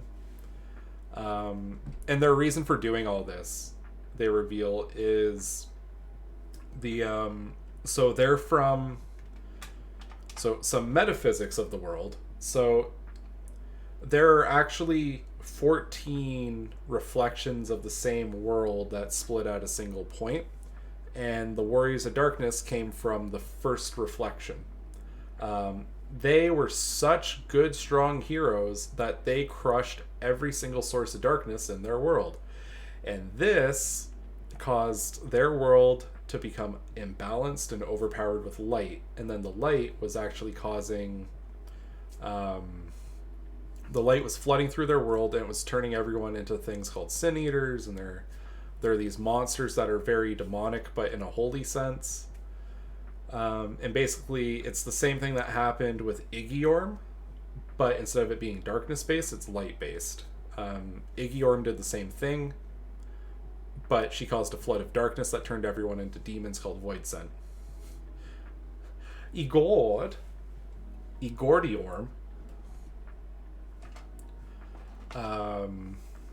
Yeah, so during kind of like the climax of your conflict with the Warriors of Darkness, Minfilia finally shows her fucking face. Well, you did go visit her at one point to learn about the metaphysic issue. But Minfilia basically rounds everyone up as you're fighting, and she's like, okay, kids, on behalf of Hydaelyn, I'm going to sort this shit out. Your world is in immense danger and is being fucked up, so I'm going to go to the first, and I'm going to stop the flood. And you guys are going to leave this world alone, because fuck you guys for attacking this world like this. And they're like, oh, thank you so much for saving our world. She goes there, and she stops the flood. And then you don't hear about it until Shadowbringers. And for some reason, the Warrior of Light completely forgot about the Warrior of Darkness in that whole situation, so... yeah. So that was fun. And then at the same time, there's this mysterious figure that showed up in the Alamegan Resistance called the Griffin. The Griffin is Ilberd. The fucker that caused all the problems with the Crystal Braves. So, under the Griffin, they're escalating their offensive against the Garlean Empire. They're going to attack that big wall that blocks Eorzea from the rest of, or from Gir Albania. So, war things happen. You do a pincer attack, where you attack both sides of Baelsar's wall. But then the Griffin has his forces turn on the Eorzean Alliance to cause this massive massacre, give the Empire an advantage so that everyone's dying with, like, extreme grief and regret and hatred. Summary of Stormblood, war things happen. Yeah, my summary of Stormblood's going to go pretty quick, actually, because of that. As interesting of world building they did, it's just too much surface level stuff that doesn't actually matter. to the overall plot. But yeah, so the Ilberd, he causes all these people to get fucking killed for no reason, so that they die with hatred in their hearts and rage, and he harvests that anger and negative energy to summon. Oh, and Elidibus shows up again because that fucker can't keep his nose out of anything anymore. He gives Nidhogg's 2 eyes to Ilberd, so Ilberd's sitting there double fisting eyes, and he summons Shinryu while also killing himself in the process. He like jumps backwards and he whacks his head off the ground. It's actually pretty grisly when you watch the cutscene. And he summons Shinryu, which is just like if Bahamut did a line of coke and infused himself with all the elemental powers. So as Shinryu is being summoned, Papalimo sacrifices his life in order to imprison Bahamut. He does the same soul cage thingy that Louis Swa tried to do, but he actually pulls it off, but dies in the process. And Yida's really fucking upset about it. She takes her mask off, reveals that her name's actually Lise, and she's the daughter of one of the commanders of the resistance from the past. It's a whole thing. Yeah, and then things are just kind of fucked. So, like, you have Shinryu, he's a ticking time bomb in that cage because it's not going to hold him forever. So, in desperation, your group awakens something called the Omega weapon. Omega... Yeah, I agree to a point. I think Lisa's original reveal was kind of shaky, and then her arc after she was revealed sucked. But after you're kind of through that transition, she grew to be a good character again. I think it's because she just kind of got back in the swing of things. It wasn't that she had become Lisa, she returned to being more like Yida. Yeah, but it was done like pre-Stormblood, so yeah, they might have been able to time it out better. I'd agree with that. But yeah, so they don't have a way to deal with Shinryu because he's just way too strong. So they wake up the Omega weapon, which was recently discovered in Elegant Ruins, which is just... It's... The Omega weapon is what the Ultima weapon was based off of. It's like this super killing machine. It's an ultimate power thing, or ultimate powerful being robot that they just turn on, and they send it out to fight Shinryu as he breaks out of his cage, and they have this apocalypse level war where everything's just getting fucking blown up and they're destroying each other. It ends in a draw. Both of them disappear. Omega shut off and they don't know where he is, and Shinryu was badly wounded and just poofs. But Baelsar's wall's destroyed. Everything's kind of fucked, but there's an opening to go and invade Gir Albania now. So we'll get into Stormblood in a second, because that's where Stormblood picks up. But we also got to talk about the Maki Legacy. So this is the set of 3 raids in Heavensward. The Void Ark, the City of Mach, and Dunskaith. So basically, once upon a time, there were 3... This was during the 6th Astral Era? Yeah, something like that, which is... probably about 500 years ago would be my gut guess. I'm not 100% sure on the timeline. But basically there are 3 main civilizations at this time. Well, technically 4, because there's one in Ul'dah too, but they're not important to this. The Nimians, the Maki, and the Amdapori. So the Nimians, they were in the area that would become Limsa. If you've done Wanderer's Palace with all the Tonberries, that's the Nimians' ruins. They were taken out early in this 3-way war because the Maki basically gave them pox blankets in the form of a jar that had a demon in it that infected them all with this weird disease that turned their skin into scales and basically turned the people of Nim into Tonberries. And caused their entire society to collapse. More importantly, the Maki and the Amdapori. Is this going to be important for Endwalker? It could be. That's why I'm bringing it up. There's a chance this might come up, which is why I want to cover it. Oh yeah, do you know the context of why I picked the info that I'm presenting? It's like, so the writer for Endwalker, she gave 7 plot lines that people should be familiar with going into the expansion. So that's the info that I'm mainly focusing on, with a few extras. Yeah, Stuff God Emperor. Oh, just like the team in general said it would be relevant, and you should be aware of it. So I'm trying to think of, like, okay, what are the relevant parts, and I'm trying to impart all that in this. Yeah.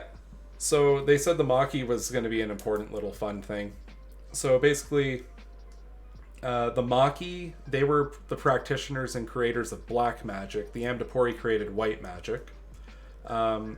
Going alongside their respective spells, the Maki liked to summon Void Scent, and the Maki, and the Amdapori liked creating golems and stone guardians and that kind of shit.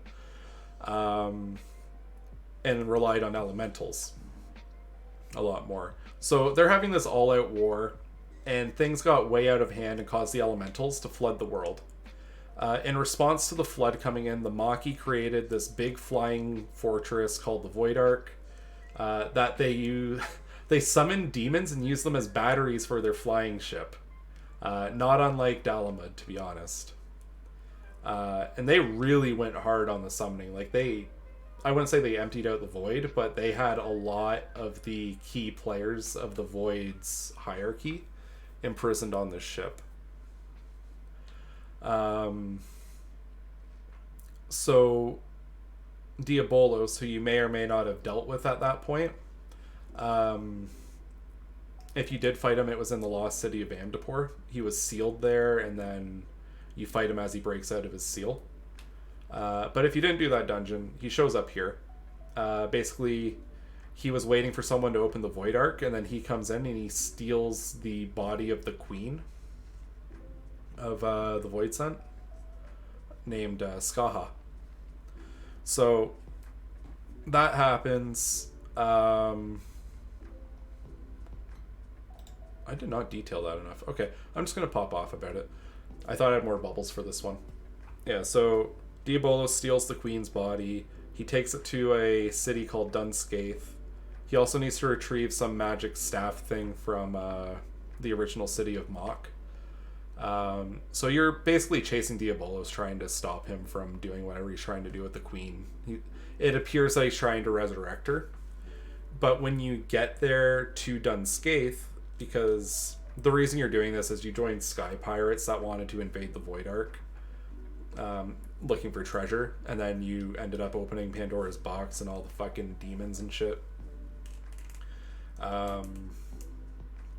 Yeah, so you as the Sky Pirates, led by on the Void Ark, you met Kate Sith. Kate Sith is from Dunscaith in this, because you got a nod at the Final Fantasy stuff. Can we talk about Kate Sith's design? Yeah, he's a little cat man with a cute little crown. And to be honest, I think he was the familiar for Shantoto. He's horrifying.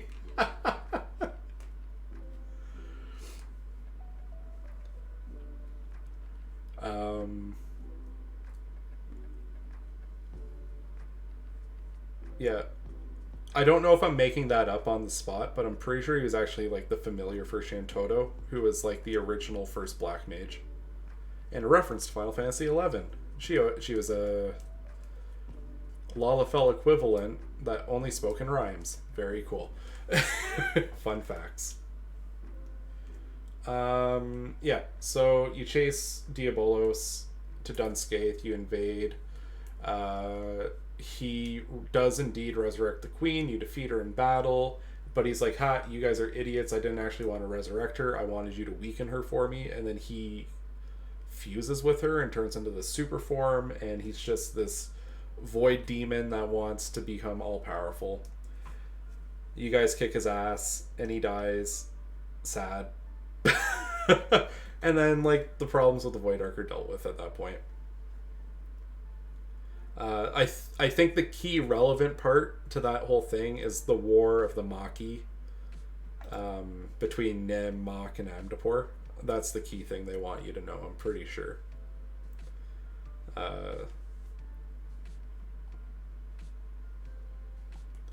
Yeah. So moving right along, Stormblood. This one will go pretty quick because, to be honest, there's not a lot to talk about. You go for the Alamegan liberation. You go in, you reach the resistance base. Things are going too well. Xenos, leader of the Legion that is in control of the area, rolls up. Basically, single-handedly breaks the resistance. He just kicks everyone's ass and sends you all scattering. So the Warrior of Light, along with Y'shtola gets wounded during this. Alpha Node's missing, or Alpha Node's off doing something else. Alizé's with you. Lise is with you. Thancred is off on special missions or something. I don't know.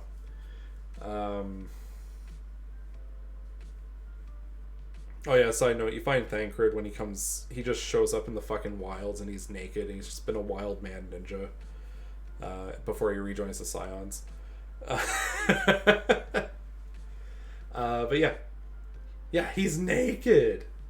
He's a naked man out in the woods. Naked ninja. Yeah. So Xenos just shows up and he fucks the resistance up. So you guys decide that maybe a two-pronged attack is the best way to do the invasion. So you actually travel to Doma. So we're going to hop over to Doma for a second. You go over there. You navigate the tricky politics of Kugane and Doma and all that because they're all kind of uppity and annoying to deal with too. But you eventually track down the missing prince, Hien. Hien has this plan where he's going to help one of the Aura tribes win their yearly battle for control of the Aura tribes. So like every year they have this big tournament thing where they have to take control of an area. It's like King of the Hill. They play like this big game of King of the Hill where people are dying and stuff. It's very, very violent and very brutal. So Hien has allied himself with one of the groups that live in the Aura's homeland, the Azim Steppe. And he asks you to help him. And he says, like, if you help me, I'll help you. Kind of thing. So basically, you spend time... Oh, God, excuse me. You spend time in Doma gathering allies. So, like, you meet, like, these turtle people that you pull to your team. You meet pirates that join your team. Like, you get the Aura to join you. You have Doman forces that have been waiting for an opportunity to strike. Obviously, you as a Warrior of Light are able to win the Aura's favor. And the tribe just says, yeah, no, like, we're not going to change any rules or, like, rule over you with an iron fist. The only thing we're going to ask is that you help us take back Doma. So you and your consolidated force go, you invade the Doman castle where the Garleans have set up. It ends up falling, like, it starts collapsing. The Viceroy that was causing all these fucking problems and was being a massive bitch the entire time, her name's Yatsuyu. She's caught in the collapse along with Hien's most loyal retainer, Gosetsu, who's just like this giant samurai who he's very much like a high energy, fight first, we'll ask questions later kind of dude. So he gives his life to make sure Hien and everyone can escape the collapsing castle. Goes down with Yatsuyu. They both die, quote unquote, in the collapse, and Doma is free. So Now that you've caused enough problems over there, like to the point where Xenos had to show up and try and help, you go back to Alamigo, and you make another push. You get Raubon to come from Ul'dah to join the forces. You really consolidate your forces. You get the Eorzean alliance, so Gerdania, Ul'dah, Limsa, Ishgard, everyone shows up for the party. And you do a full-scale invasion of Alamigo, where at the end of the invasion, the Warrior of Light and Xenos face off with each other on top of the Royal Palace. Xenos, who... So there's this whole side plot where they kidnapped one of the Scions. Her name's Kryl. She joins the team later on as like an expert on ethereal research. She also has the Echo. So they kidnapped her and researched her, and they learned how to manufacture the Echo in people.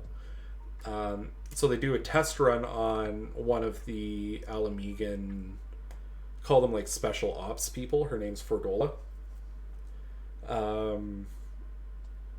And then they do their full proper run on Xenos. So Xenos has the manufactured Echo now as well. Yeah, Ferdola's a fucking asshole.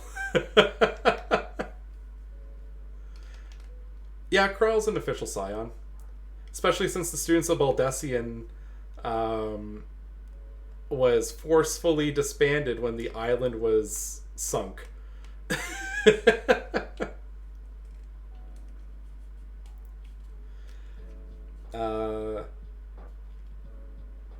Yeah, so during that final confrontation, after you defeat him as a man, Xenos uses his special echo powers that he's done. Because Xenos, way too smart for his own good. He goes, yeah, you guys with the echo, you guys are fucking idiots. Like, you could do so much more with the echo if you just applied it. He's like, watch this. And he puts his mind inside Shinryu. He went and found Shinryu's wounded body, captured it, and nursed it back to health. And then he put his mind inside Shinryu, and he was piloting Shinryu like it was a big fleshy mech. So that's when you fight Shinryu and you defeat him, and he falls down and he blows up. And then Xenos is satisfied. He's like, Xenos all his life has always been looking to feel something. And the first time he's truly, really felt something in a connection with someone was going for an all-out to the death fight with you. It was like the crescendo of his entire life was fighting you while piloting Shinryu. So afterwards, he actually kills himself so that he doesn't get arrested. And then Xenos, being the little shit that he is, uses that little trick that the Sahagin used where he can transfer his spirit into other things, and he puts it into a random dead body of an Ellison. And starts doing his thing.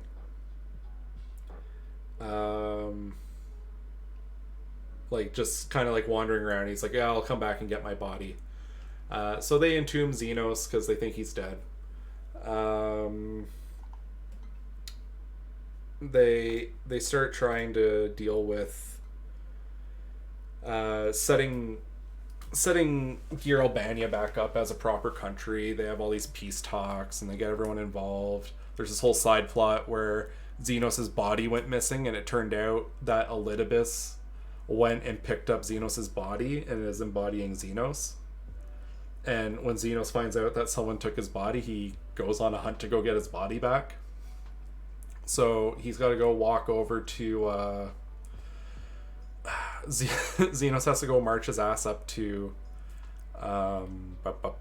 back home to go talk to his dad, who's hanging out with Elidibus, pretending to be Xenos. But also while all that's happening, the Garleans pull this little trick. So Yatsuyu's brother, who is a clever little bastard and worse than her somehow, sets up this trick where, so like they do a peace treaty with the Garleans so that the Garleans won't try to retake Doma, as long as they don't summon any primals. So they get everyone to agree to not summon primals. But Yotsuyu, who showed back up with Gosetsu, she's lost her memory. They call her Sue. There's this whole moral quandary about whether or not Yotsuyu should serve the crimes that she did before she lost her memory. And Gosetsu really lays it all on the line for her to protect her. And Hion's like, okay, yeah, I guess. Like, I'm not doing this for her. I'm doing this for Gosetsu. But I'll pardon her as long as her memories of her past remain gone. And then she remembers who she is when her brother shows up and ruins her life again. So in that moment, after they set up this peace treaty and they have everyone on board about, hey, no one summon your fucking primals and we're not going to have any problems. Yotsuyu summons a primal as a citizen of Doma, which violates the peace treaty, even though she was doing it for the Garleans, which gives the Garleans a reason to re-invade Doma. So you defeat Yotsuyu. She embodies the goddess of the moon, Tsukiyomi. That's actually a super cool fight if you haven't done it before. It's one of my favorites in the game. So yeah, you defeat her. Her brother tries to kill her. She kills her brother, and then she dies. But then like Doma's kind of dealt with. You put up this massive barrier that protects Doma from invasion by airship. And then over on the other side of the world with Alamigo, the Garleans are being held in a choke point in between the mountains, and they're just like locked in this really tight war. And then you find out that the Garleans are trying to manufacture a super bioweapon called, I think it's called the Black Rose, which stops the flow of ether in the body, killing people. And it's just like a gas attack. So like they could mass kill people very easily. So there's like two things that happen around this. So the first one has to do with Xenos. So Xenos finds out that his dad's looking to do this with Elidibus. So Xenos scares Elidibus out of his corpse because Elidibus is like, I'm not fucking with this guy. And then Xenos reclaims his body, and then his dad's like, wow, it's really cool to have my son again. And Xenos goes, fuck you, Dad, you're not using the gas. And he kills his dad.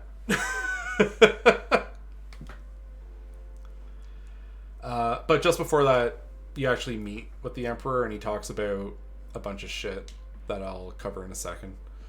But yeah, Xenos kills his dad to prevent the gas from being used, along with Estinian, I think Thancred, and Estinian was jumping around in Garlemald as well, doing stuff.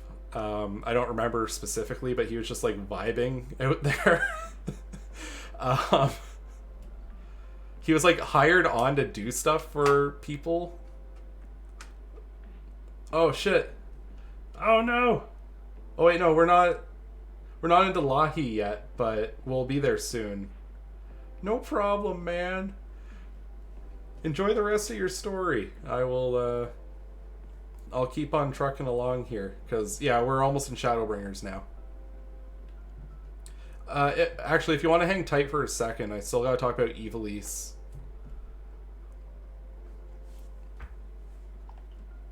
From Stormblood and Omega. So I won't get into the Shadowbringer stuff quite yet.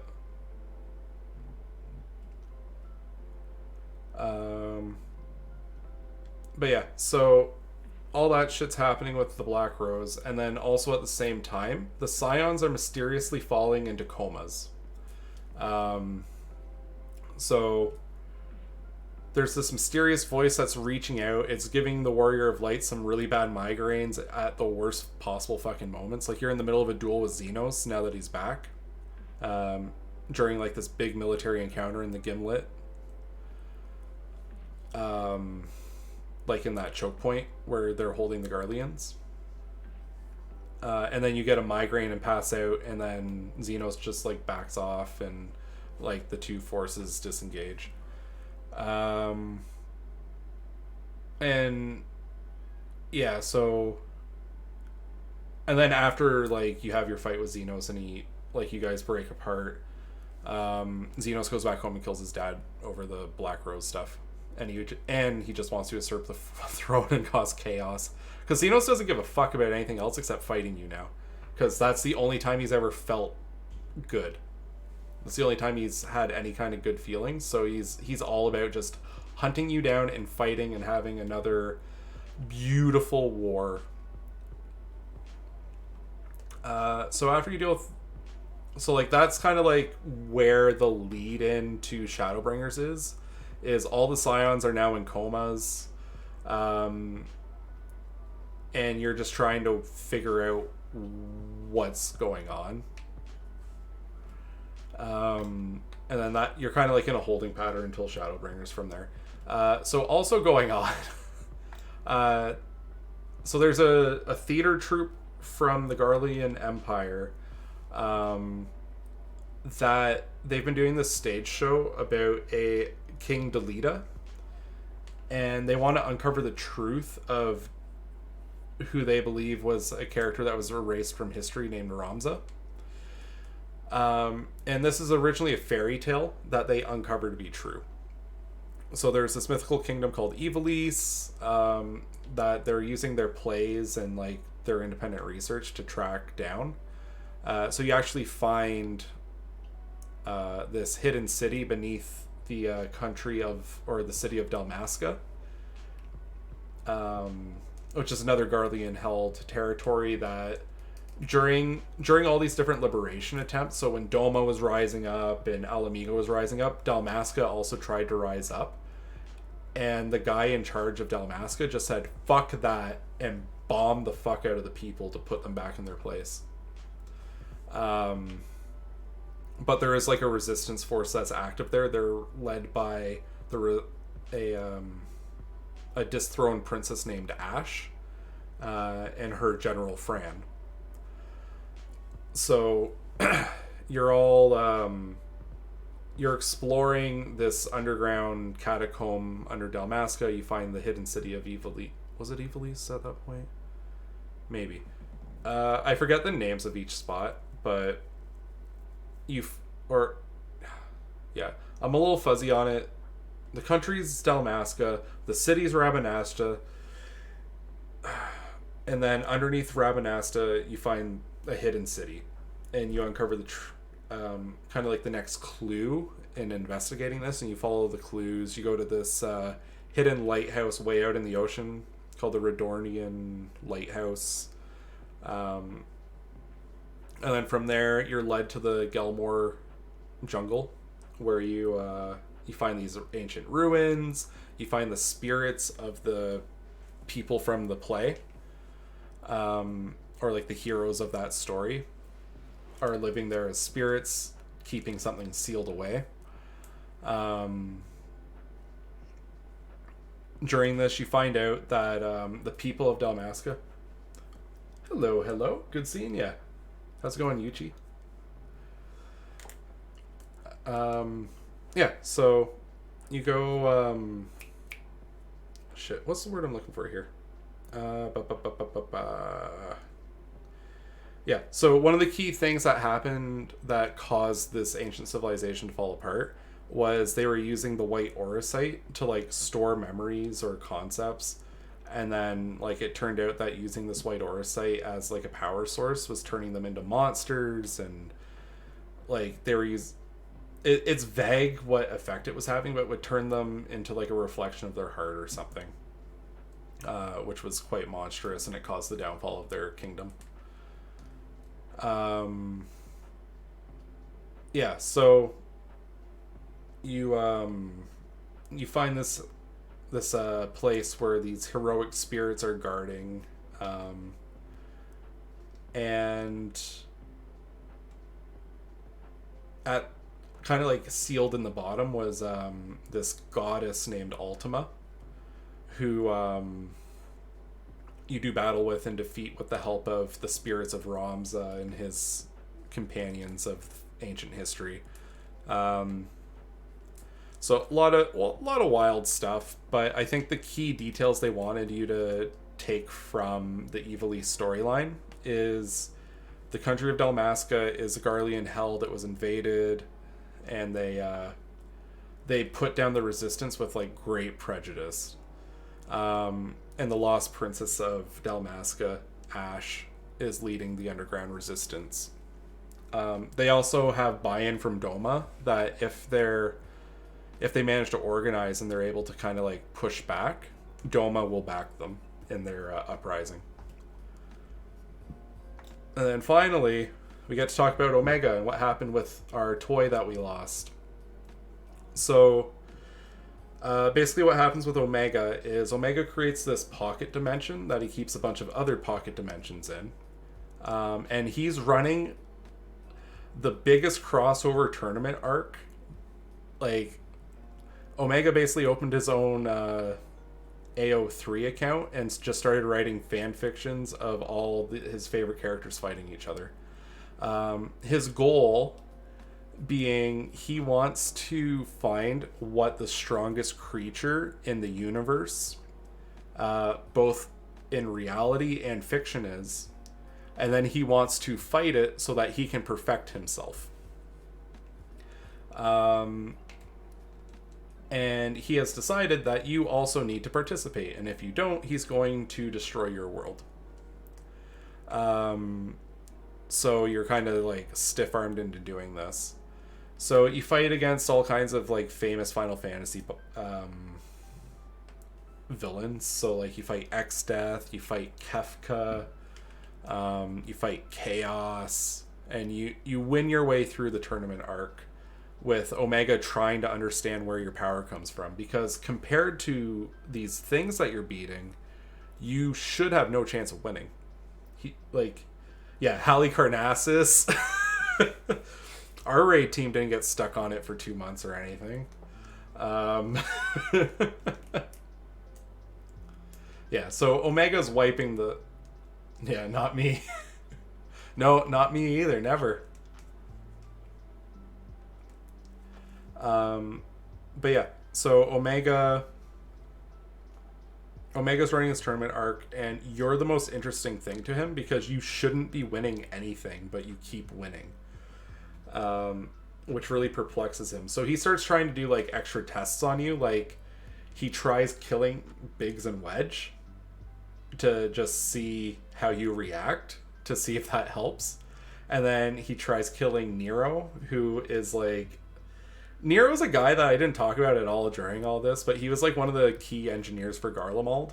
And then after that initial fight with Gaius and all that shit,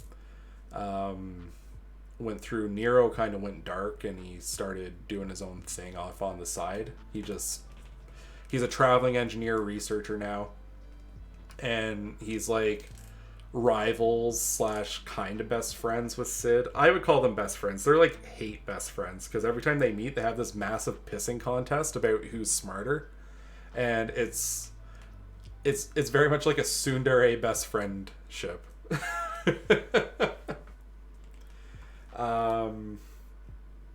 But yeah, so like he tries killing Nero, and that doesn't get anything out of you, so he decides he's going to try and torture you. And then you're rescued from that. And then he tries deleting your little world sphere out of like sheer frustration. But you have like this... He created a being to be like your mascot. It's a little tiny chocobo. If you ever play Chocobo Mystery Dungeon, it's the thing from that. That's your mascot as you're going through your tournament arc. And that thing saves you by shrinking you from being crushed from his thing. His World Crusher thing. So like Omega's just being a massive dick. After you've won the tournament, and then he's like, okay, one final test. He makes you fight Midgard Swarmer at his prime. Because it turns out both Omega and Midgard Swarmer are interdimensional beings that did not even come from Hydaelyn. Like, they're not a part of Hydaelyn and her sphere of influence. They're from a totally different thing, and they just showed up there in their cross-dimensional battle.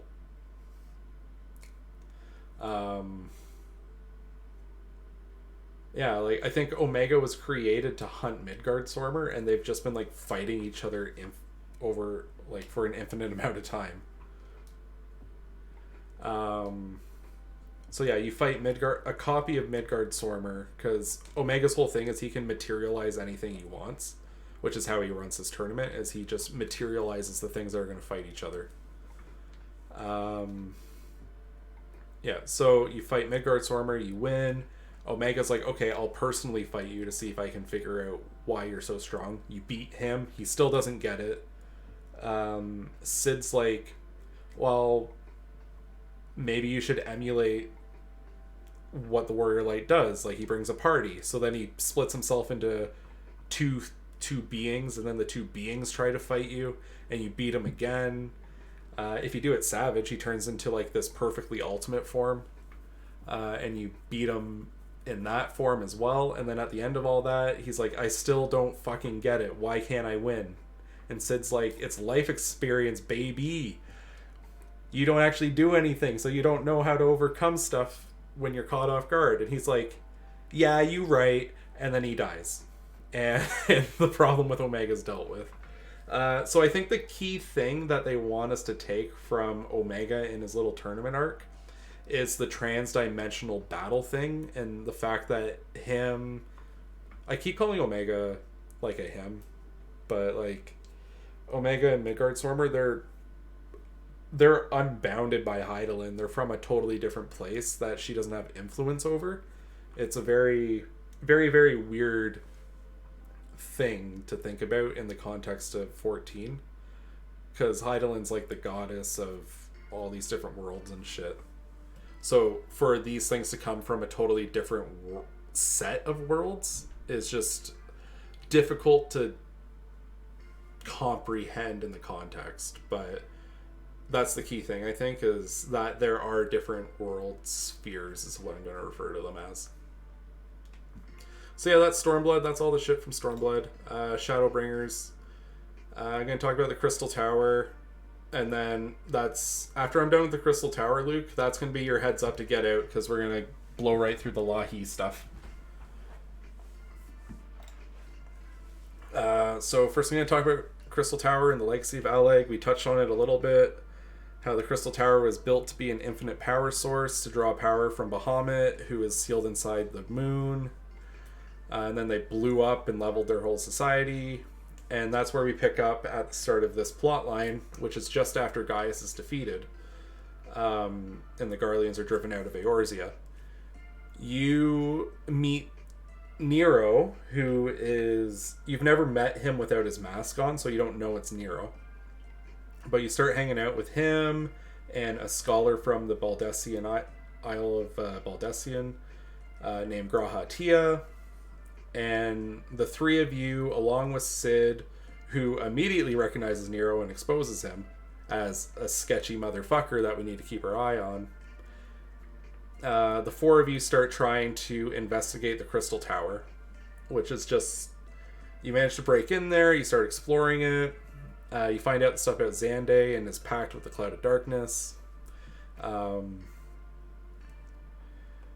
The key things is the Crystal Tower is this incredible source of like power and knowledge, and it can only be accessed by someone with royal Allegan blood,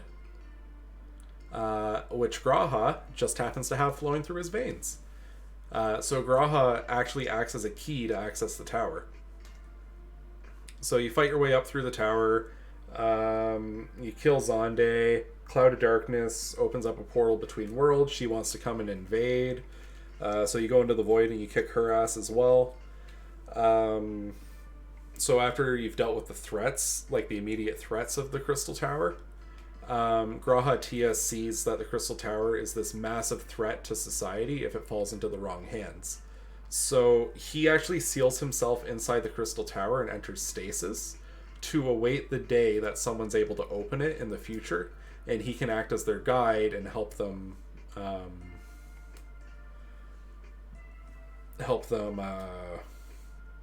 overcome whatever issue they're poking around the tower for.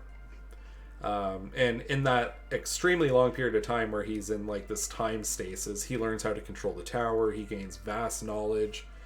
Like it's just absolutely insane how much he picks up. So in the interim, on the plot line that we've been kind of following so far, you know how the Black Rose chemical weapon was being created? Well, it ends up getting used, and during that, the Warrior of Light actually dies. Along with it, just acts as another calamity, and it causes society to just collapse and enter Dark Ages.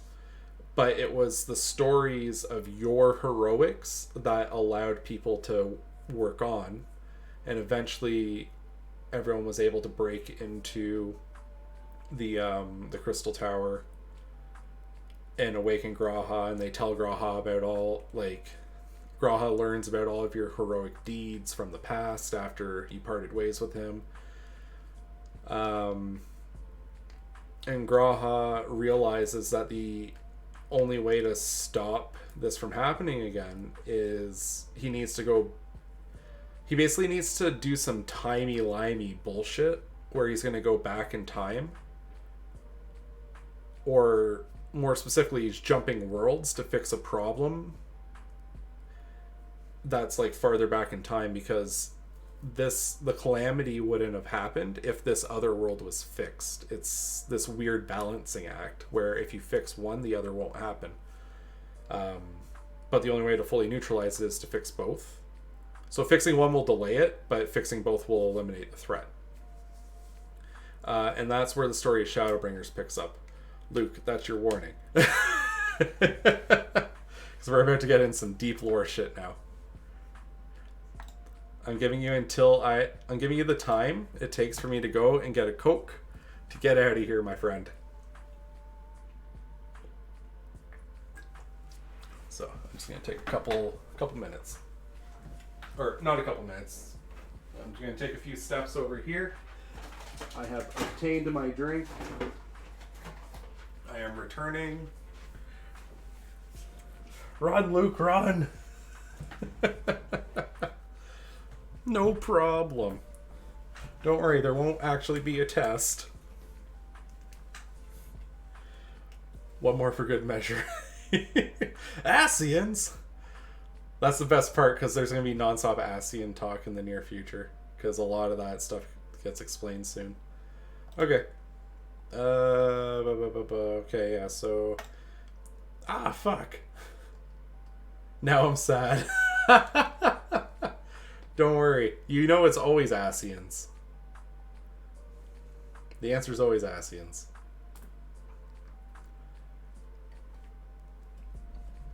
Alright, so, restoring the night. The reason all your friends started passing out randomly was this mysterious being known as the Crystal Exarch was trying to summon you to his world. He kept missing and hitting your friends. That's why all your friends fell into comas, because he summoned all your friends except for you. But when you get your migraine when you're dueling Xenos, you have the realization, or you receive a message from the Crystal Exarch to go to the Crystal Tower because he left you a gift to help you get to him. And it was like a beacon thing that would let him focus in on you and specifically bring you over. So you go, you find the beacon, he teleports you to this other world. So if you had, you travel from, your world is called the Source, and then there's the 13 reflections, which are the 13 other worlds that are copies of yours. So he's in the first one.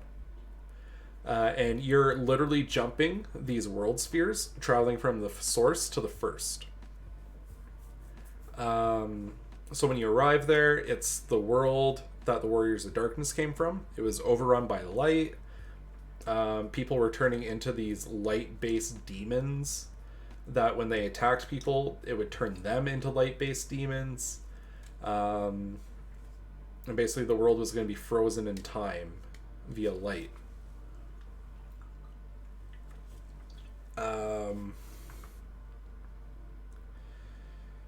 So also during this, you're joined by this very, very interesting Asian. He's my favorite of that group, Emmett Selk.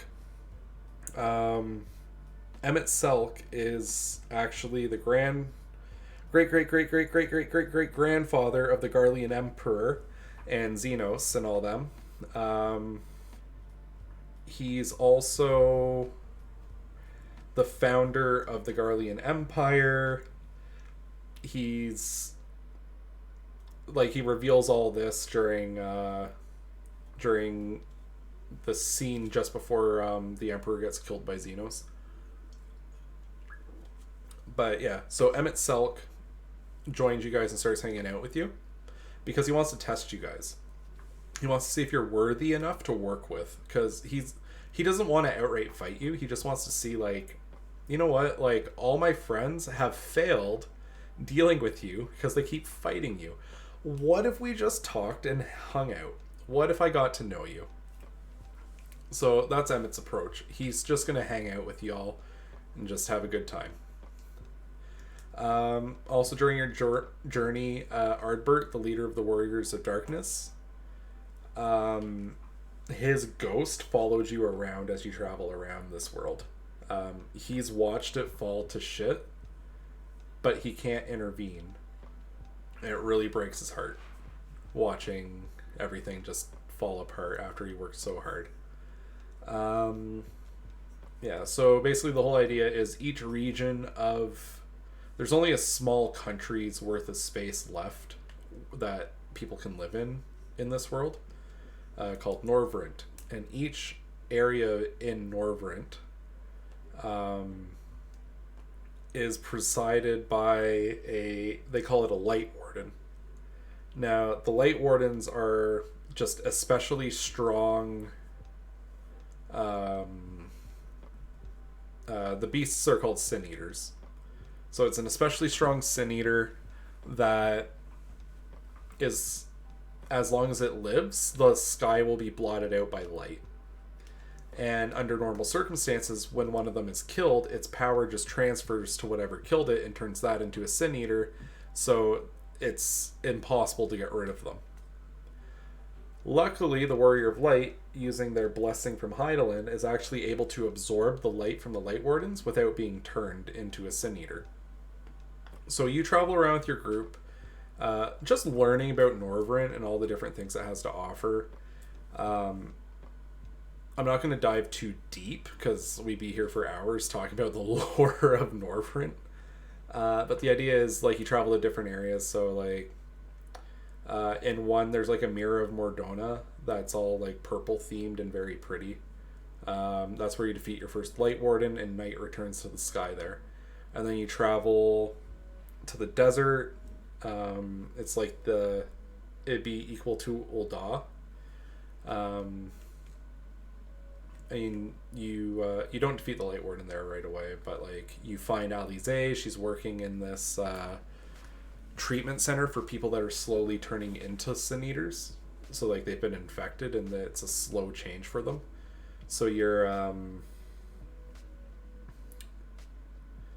she's been working with protecting the people there. She's like a traveling bodyguard type. You meet up with Thancred, who has found an adoptive daughter in the girl named Minfilia. Turns out that there is ever since Minfilia stopped the flood when the Warriors of Lights invaded and she'd agreed to help them, she's been basically, a little girl's been getting reincarnated with Minfilia's power ever since that happened, and it's been like 100 years. But so, like, they're raising these little girl warriors named Minfilia, and then they're going out and dying, and then a new Minfilia is born and they have to train her. She goes out, she fights the Sin Eaters, she dies, and it's caught in this vicious cycle. And so the guy that was training the Minfilias is so tired of watching these girls die that he decided that this one's not going to fight. He just imprisoned her, and Thancred went and saved her. You find Alphanode. He's been rubbing elbows with all the rich people in a country called Yulmore, or it's not a country, but a city called Yulmore. It's ruled over by this big fat asshole named Vothri, where everyone gives up their worldly possessions to live there, and then they get to live in decadence. But only the rich people can go there, or you serve the rich people. And basically they're all living in this hedonistic lifestyle, waiting for the end of the world.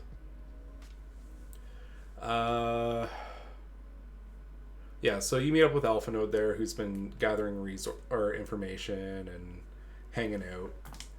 After that, you go. So you rebuild your party, you slay light wardens as you wander around. The next one that you hit up is, but you don't slay the light wardens in those two areas quite right away. You go meet Urianger. He's been hanging out with the fairies. You defeat the Light Warden in that area, return the Night Sky. You go find Y'shtola. She's living in the forests with this group called the Night Blessed, I think is their name. But they live in the shadows.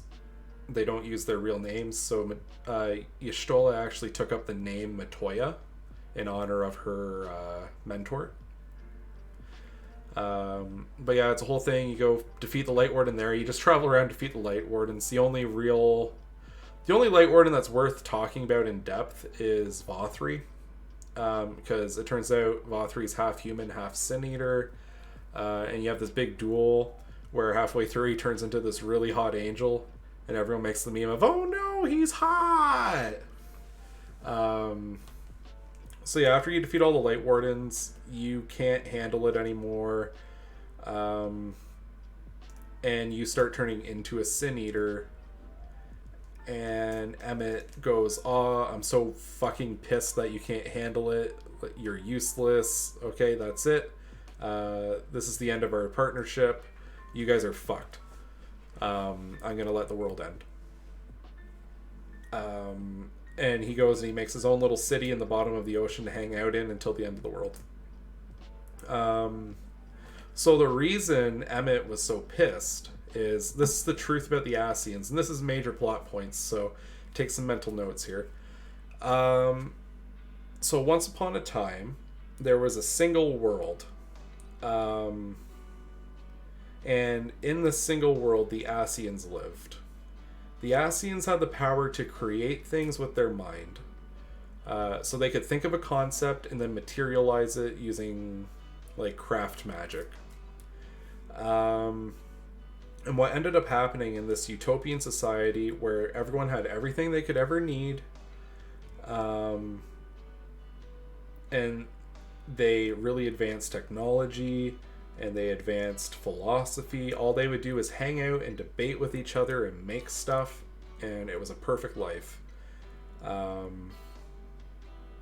So something happened with their creation magic where they got freaked out, and the things they were most afraid of were created without them agreeing to create it. So which just created more fear, which created scarier and worse things. And they were caught in this death spiral of nightmare fuel creation. So in order to overcome this nightmare fueled creation, a group of Ascians, the council, decided that they were going to create a concept of a god that could rewrite the laws of reality. The cost of summoning this god, though, was going to be sacrificing half of the people in their society. So a lot of people were extremely against this idea of summoning the guy. But they went ahead and they summoned this new god. His name was Zodiark.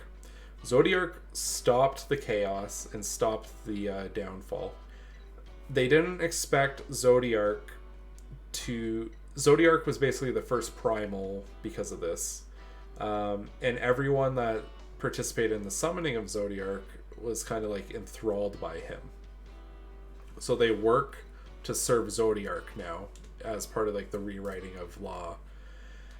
A subsection of the Ascians, they disagreed with the summoning of Zodiark to the point where they decided they were going to summon their own god that specifically would counter Zodiark. So they got together and they summoned Hydaelyn. Hydaelyn and Zodiark had this big brawl where Hydaelyn came out on top. And basically she took Zodiark and she split him into 13 reflections of himself to seal his power. And that's where the 13 reflections of the world happened. This was called the Great Sundering, and almost every single person in the world was broken up into these 13 copies. So you would have your Warrior of Light is one person, and then in the first, there's someone that is a part of your Warrior of Light. And then in the second, the third, the fourth, there ends up being 13 copies of you while you're living in the source. And then the world started collapsing. So the Ascians that serve Zodiark, their goal is to free their god from Hydaelyn's seal. And in order to do so, they have to cause the calamities. The calamities act like the keys. So in order to do it properly, so at first they thought they just had to cause a calamity, right? So that was Igiorm's fuck up. She was in charge of causing a calamity in the 13th reflection. And she did way too good of a job of causing darkness to reign, that the world was just flooded by darkness, everyone turned into Voidsent, and they couldn't recombine the 13th into the source.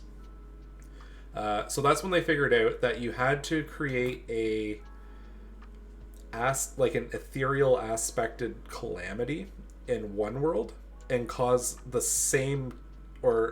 calamity of a similar thing in the original world. So for example, now this is information from the Eorzean Encyclopedia, but the third calamity, for example, was this massive, intense drought that nearly killed everyone in the source.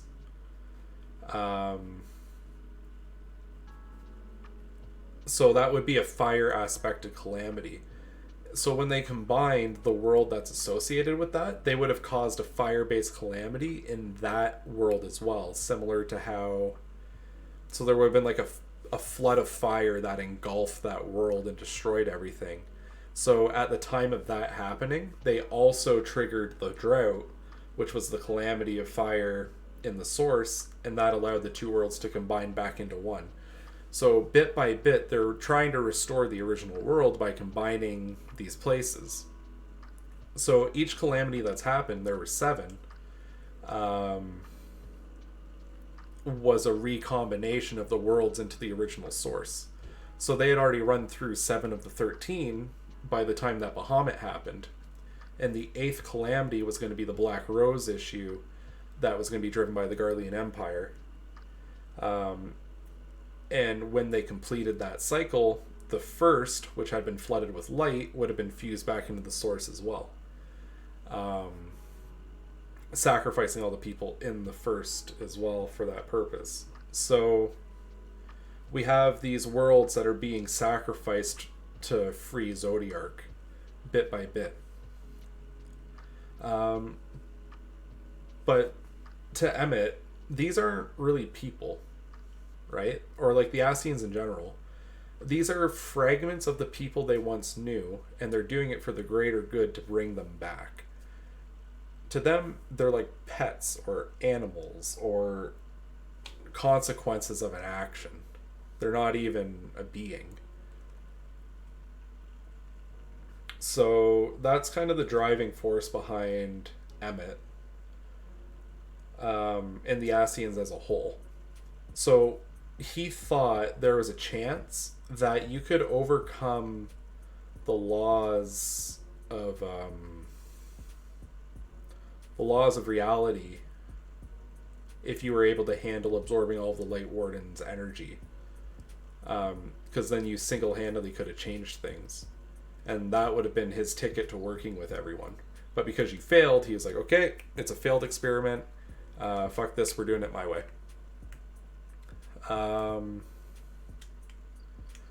So in his quest to try and return things back to normal, you end up slaying Emmett Selk with the help of Ardbert, who turns out that warrior of darkness that crossed over and caused all that shit, and he's been following you around the whole time, that's your reflection in the first.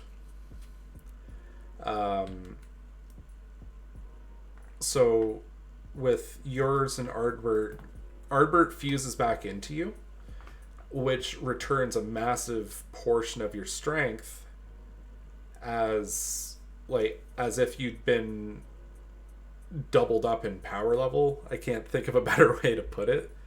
But if as you as the warrior of light was split into 13 pieces, and Ardbert was fused back into that original person, so your powers were combined, you became more able to stand up against Emmett Selk. And during your confrontation with him, you actually summon 7 other versions of yourself from the other worlds to do battle with him temporarily. And then they all go back to their own worlds at the end of the battle. But yeah, you kill Emmett Selk, bringing peace to the first. Or so you think, because Elidibus is a fucking dick. So after all that shit's been dealt with, Elidibus shows back up. He's taken on the body of Ardbert. He convinces everyone that they also can be warriors of darkness or warriors of light. They can be heroes. He inspires everyone. And he's basically just trying to speedrun refilling the world with light so that they can do the rejoining. During this, he has a duel with you. He tests you. And you find out that you, as the warrior of light, were an Ascian as well. Everyone was an Ascian, apparently. But you were special. So the Ascians, as an organization, there was a council of 14 of them that kind of acted as the legislative body of the entire race. So Elidibus was part of this council. Emmett Selk was, Laha Brea, Niabriles, all these different Ascians that you've been fighting, Igiorm, all of them were members of this council that had 13 seats. The thing is, there was originally 14 seats before Zodiark was summoned. Because your person, or your original person, their name was Azem, did not agree with summoning Zodiark, nor did they agree with summoning Hydaelyn. They said, no, fuck that, we're not summoning anything, I won't have a part in this, and they left. So their council seat was actually abolished. So you would have been like on equal footing with these high tier Ascians that they have the name the Unsundered because they actually weren't split by Hydaelyn. So they're still at their original power, which is how they're so tricky to deal with. Yeah, so you find out that you were that 14th council seat. Use Dragon Rage, it's super effective. Oh, Mr. Paul, you're in the wrong game now, my friend. We're talking Final Fantasy tonight.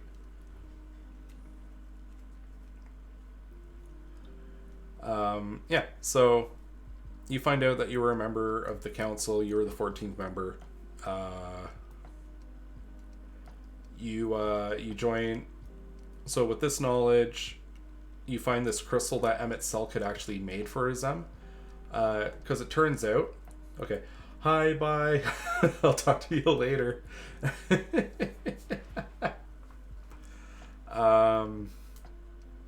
Yeah, so... in the past, before all the shit happened with Zodiark and the world ending and stuff, Emmett Selk was very close friends with Azem. He was also good friends with another guy called Hydro Daithless, and another one named, and he's friends with Elidibus. But you would have been Emmett's best friend. And when Emmett looked at you, and because Emmett kind of like saw souls, so when he looked to you, he saw the soul of his friend, or at least a fragment of it, and that's why he was willing to give you a chance to prove yourself and fix everything without fighting with you. So when you failed, it hurt him extra because he believed that his friend could overcome the trial that he gave to you. But Emmett never stopped caring about his friend, though, because he had actually created soul stones for their souls to be kind of recorded in prior to the summoning of Zodiark, and he created one for his which is what you find after your duel with Elidibus. And it had Azam's special summoning skill inlaid in it. So when you go and fight, basically Elidibus figures out how to summon heroes the way Graha was summoning you, and he's just mass summoning the spirits of heroes to try and put you down. It's like an all-out war. You fight across Norvrent trying to get back to face off with Elidibus. He's taken up in the Crystal Tower. He's so you ascend the Crystal Tower, you fight your way up with Graha.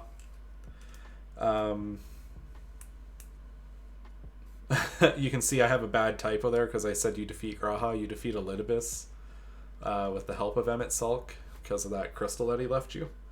You get up to the roof, you fight him, he seals you in darkness, and you use the crystal that Emmett had created for his best friend to break free of that by summoning the spirit of Emmett himself to get you out of there. And then you overcome Elidibus. Graha uses the Crystal Tower to absorb... I believe he absorbs Elidibus into the Crystal Tower, and that's how he's defeated. And yeah, that's kind of the final Unsundered Ascian dealt with. So other things to note about Shadowbringers. So we got Bajda. Bajda, it was like a total war zone. It's another region that was controlled by the Garleans. They have another resistance force, the Bajdan Resistance. It was a hierarchical society before. It was ruled by a queen that had the power of the Echo. That was always who their ruler was, but there's a big betrayal. Lots of politicking. They had a bit of a caste system going. With Xenos causing all those problems. Right? The way Emmett waves goodbye during that final encounter, it hurts so good. Yeah, that's definitely one of my favorite fights as well. Like, there's a few fights where I'm just like, they're so good. But the Warrior of Light fight where you fight Elidibus is like, it's way up there. It's at least top 3 for me.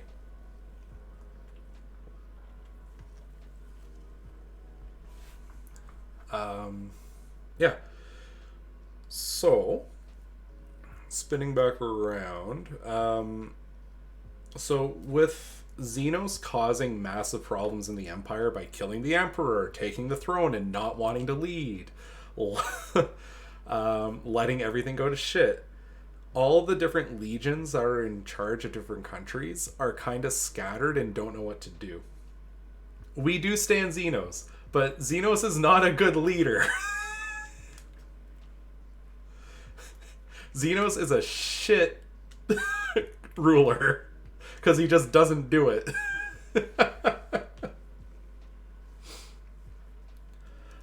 So that being said, the 4th Legion, no Xenos slander. That's not slander, that's fact. Why his armor gives him so much cake. He knows the appeal. He knows how to appeal to the audience. I'm just so excited for my showdown with Xenos. Axe versus Scythe. I am so ready for it.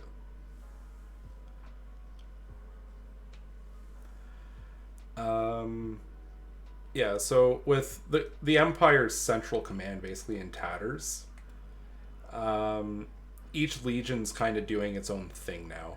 So the 4th Legion, that's in charge of Bojja, they've kind of decided that they are going to create their own country. They're going to break away from the Empire and form their own state. So that's the goal of that group. So the Bajan resistance, which is working very hard to return to the ways of old, or it appears that way. They're fighting to put their caste system back in place with their hierarchical society and everything, reestablish all that shit, is fighting against the empire that wants to forge a new nation. So if I'm being honest, like, both sides aren't necessarily wrong, but aren't necessarily right either, because both of their methods are kind of shit. But knowing that the Bajan resistance doesn't want to go back to exactly what they had before, even though there are sympathizers for it, they want to have a country where equality and everything stands. They're the preferable ones to be leading. But I digress. Basically, you show up, you help kind of like reinvigorate the resistance by Geralt, the master craftsman of Eorzea, who has forged countless mythical weapons for you at this point. He comes along and he forges the Queen's blades, which are weapons that were used by the original Queen's Guard back in the past. It's supposed to be symbolic. So you assist, basically between you and Geralt, you form like this crack team of resistance fighters, and you sway the battle to the point where you're able to march up to their base of operations. You overtake it after some really hard fights. It turns out that there was a double agent on your side, whose name I'm blanking on, but she's a Rogadin woman who... she's a descendant of the former queen that was betrayed. So she is able to invoke the queen in the same way that Ysayle was turning into Shiva. She's able to turn into the queen. So she summons the queen and she tempers the blades. So you go and confront the queen, and as you're fighting your way through, you find out that she's created these chimeras out of the people that were the blades. She's literally taken them and fused them together into, like, she's taken three of them and fused them into one being that had the power of all three of them. It's very disturbing shit. But you fight your way through all these nightmares, get down there, and you defeat her, and you're able to arrest her. And then you move on to the final battlefield with the Fourth Legion, who they're trying to excavate another Allegan weapon out of the ground. This one's based off of Diabolos, and if they manage to get that figured out, there was no stopping them.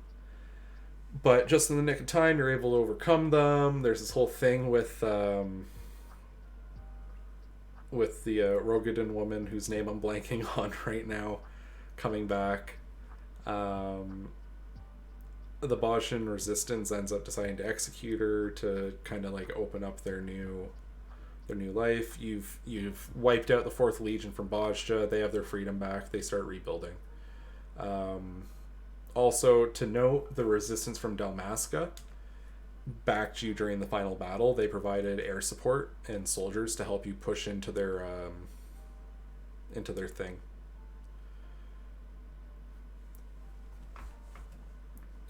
So I think that's the big one, is that Bajda was freed and you're being backed by the Dalmascan resistance. I think like the big important pieces that I wanted to take from it was that, and also just like to understand how the Garlean Empire operates in all these different areas. Because I noticed a theme with their recommended reading, so to speak, is it shines a light on how the Garleans are in each region. So the Sorrow of Werlet now. So Gaius, that we dealt with originally, and then we re-encountered him during the stuff with Yatsuyu. He rescues Alphanode after his plane crashes. Alphanode was going to go to Garlia, or the Garlean Empire, as a diplomat. And then the ship was ambushed. but Gaius saves him from dying out in the desert. And Gaius forms like a hesitant I wouldn't call it friendship, but an alliance with the Warrior of Light and the Eorzean Alliance. And there's this whole thing. It's Gaius's family feud. So one of the coastal regions that Gaius conquered, there are all these orphans that he ended up adopting the orphans as his children. They all looked up to him in a huge way. But when Gaius was defeated and went missing, they all enrolled in participating in special weapons research. So the Garleans reverse engineered the Ultima weapon, and they started building their own weapons. The Diamond, Sapphire, Emerald, and Diamond weapons. And each of Gaius's kids were piloting different weapons. So the whole special thing about these specialized mechs was they could go into overdrive and imitate the power of the Empire's greatest warriors. So you had Ruby weapon had a nail system in it. So the Sapphire weapon had Hydrus from the group that was trying to invade Azus Law. You had Gaius in the Emerald weapon. You had Xenos in the Diamond weapon. So as a last-ditch effort, if they were going to lose a battle, they could activate this overdrive mechanic inside the mech, where the pilot would give their life in order to allow the system to turn on, and then the weapon would fight by itself using that combat data. And in the end, only one of the adopted children ended up surviving your war with... Because obviously, the Ultima weapon was a huge issue. So letting the Empire have 4 of them was a terrible idea. So the key thing to the Shadow of Wurlit was both Gaius's past as a fair, kind-hearted conqueror, where he's like adopting orphans and like he's trying to be a good ruler in a weird way. But he so like you get that side of him in this plot line, but then you're also watching him kind of reckon with his sins, because his children see him as not an enemy, but they want to emulate what he did, and they also want to double cross the Empire. Like that's the end goal of these kids, is they want to take the weapon that they're being handed, and they're the only pilots for them, and they want to turn it on the Empire. And by the time that's about to happen, there's only one kid left. And when she goes to act, they try to forcibly activate the overdrive thing to kill her and make the diamond weapon operate as Xenos. The weapon kind of like shuts down and it reactivates, and it's under the control. It turned out the guy that's in charge of all this research is a real sick fuck. Because he would call it love, and he'd like abuse the kids. He was 100% sexually abusing the kids. You can't change my mind on that. While also just like beating the shit out of them endlessly.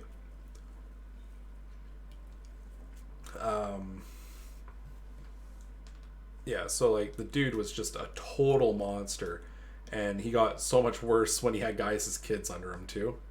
Or actually, you know what? I don't think he got worse. I think he was always just a huge monster, and his life philosophy was just terrible.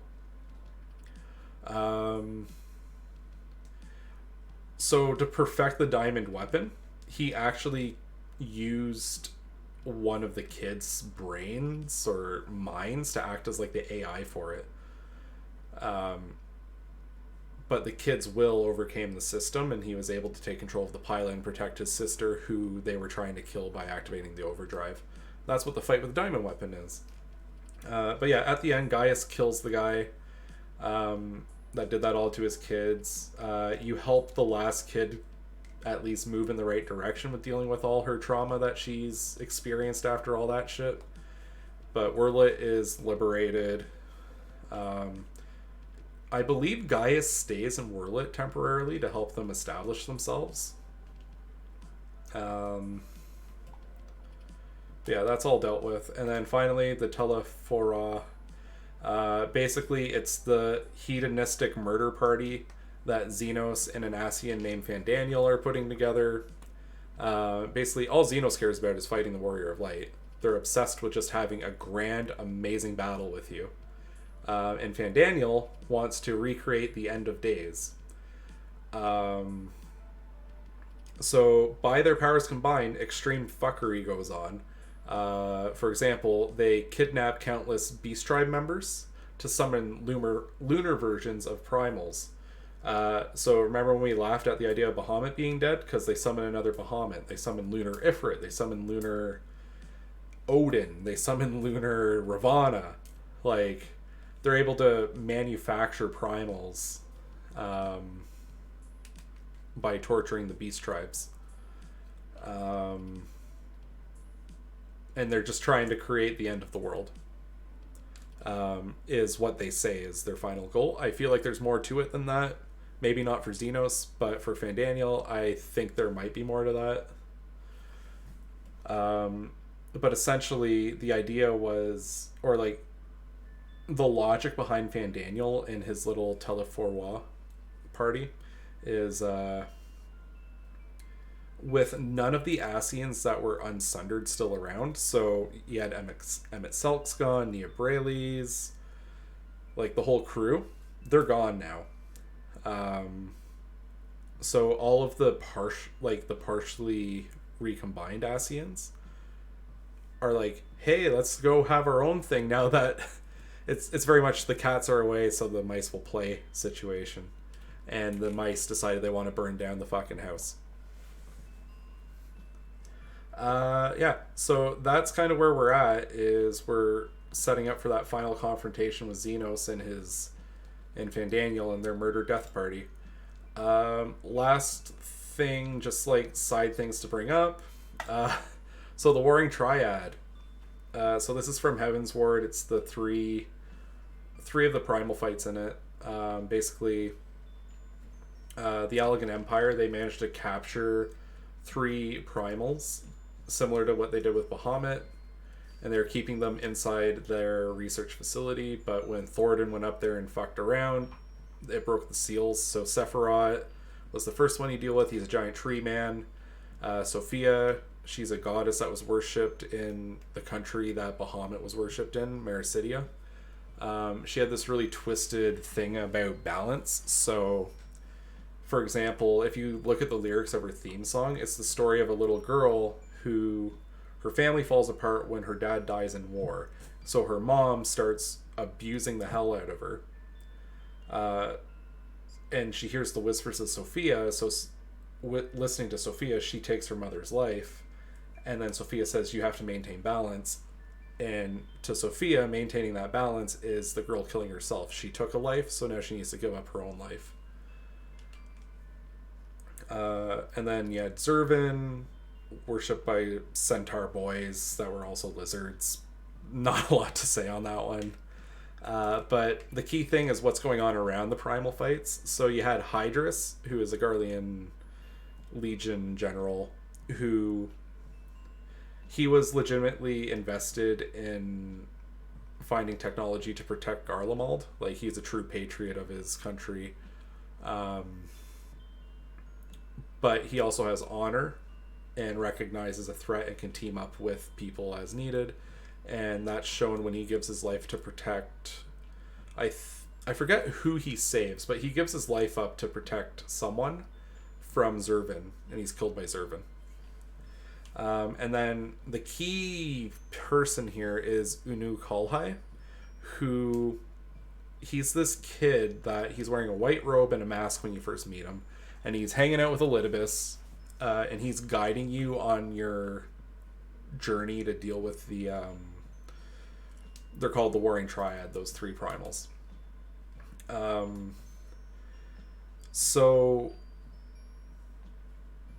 yeah, he's the Scion's orphan that you kind of deal with after. Because this might end up being kind of spoilery if you haven't done all the role quests, but there is like a key thing that I'm going to bring up in a moment. Unu Kalhai, he was a warrior of light of the 13th reflection. Which, if you've been keeping track, the 13th reflection is the one that turned into the void.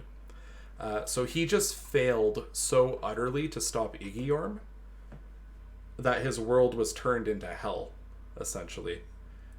And during the downfall of his world, Elidibus picked him up and said, hey, do you want to make things better? Follow my lead and listen to my instructions. I will help you fix what you did. Or try and make up for it. So Unukalhai's been Elidibus's buddy and puppet as he's dealing with the Warring Triad. You see kind of like his philosophy come through where he like...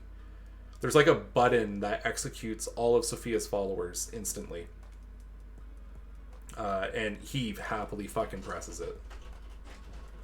Oh, sounds like Charles wants to come in and say hi.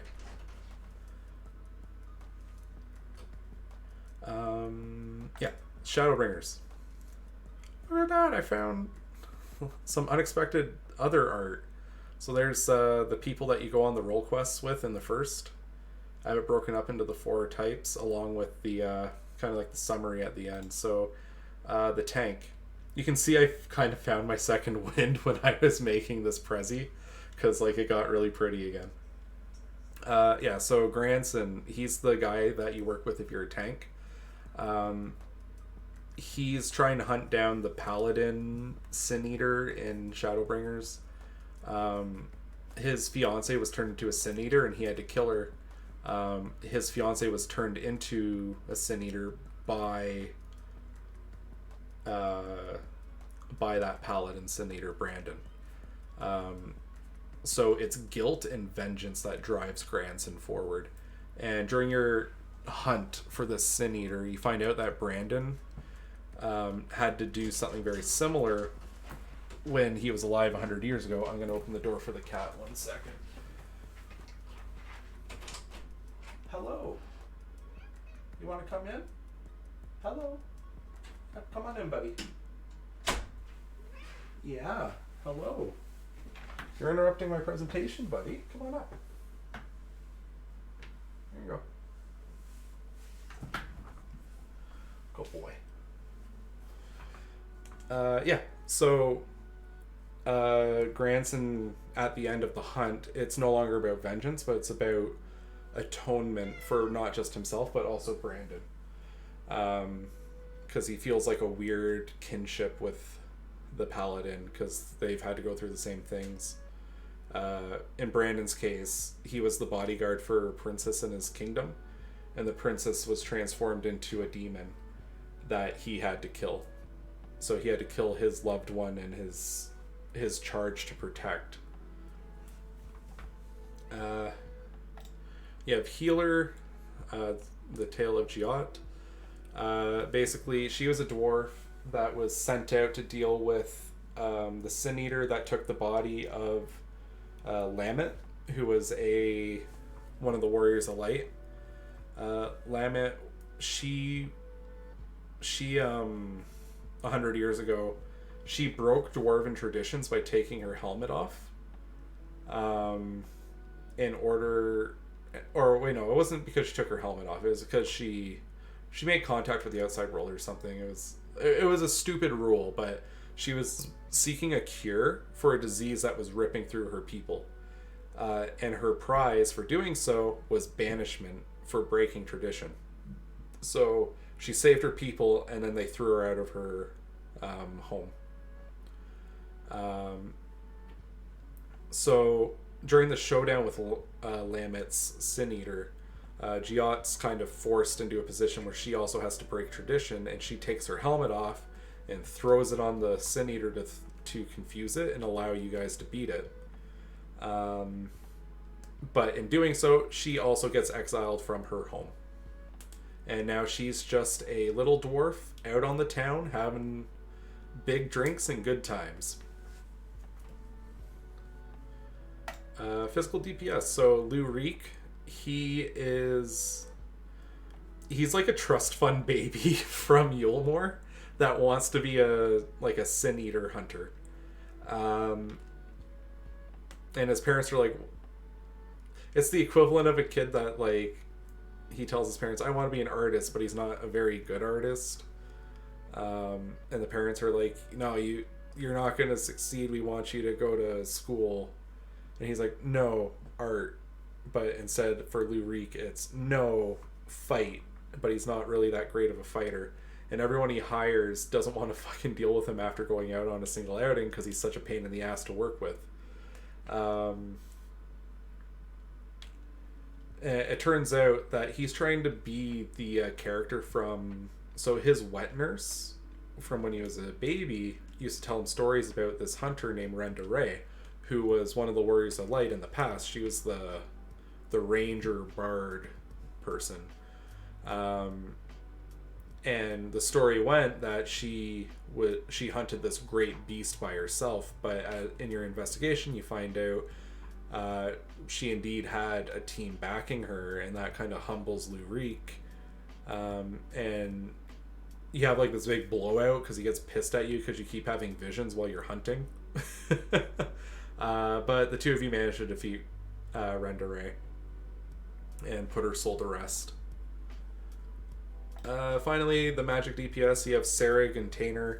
Serrig's a bounty hunter. He's trying to take out Neilbert, who is... he's like the Sin Eater version of the Black Mage. So during the hunt, you guys find this kid named Tainer. Turns out Tainer, he was best friends with Neilbert 100 years ago. Neilbert had been searching for a way to find his friend because they were studying magic together, and Tainer opened up a portal into the void and he got sucked into it. So Neilbert was trying to find a way to open the portal to pull his friend back out of the void. And that was like his journey's main goal, and he never succeeded. But luckily Tainer just randomly got spit out later, 100 years in the future. So you, Serrig, and Tainer put Neilbert's soul to rest. And Serrig starts traveling with Serrig, or Tainer is more or less adopted by Serrig, and they travel together now.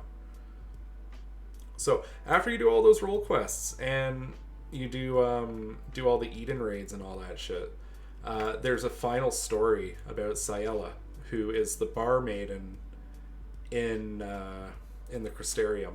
So turns out Ciela, she has a very long life under her belt. 100 years ago, she traveled with Ardbert and Brandon and Renda Ray and Lamed and all them. She was like their fifth party member? Fifth or sixth? Sixth. And she was always there with them. And it turned out that she was also working with Anassian, and she was the Shadow Keeper that they were working to overcome. So she would go around and create the issues, and then they would go out and fight them off. And she was the one that was pushing them to create the imbalance of light. It was the exact same situation as Unukalhai. Because she was also a warrior of light from the 13th Reflection. The whole thing was they never found each other and they never worked together, so they were never able to save their home. And then Elidibus came knocking and was like, hey, do you want to save your world or make up for it?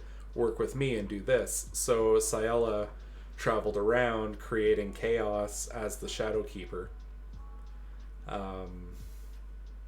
And after you find out and you defeat her, because she wants you to put her down or something, like, you know, like, she feels really guilty about what she's done. And then you get this special quest where if you've done all these different quests, where you can go back and get Unukolai and bring him to the first, and him and Ciela become friends. Friends in the misery that they're both warriors of light of the world that failed.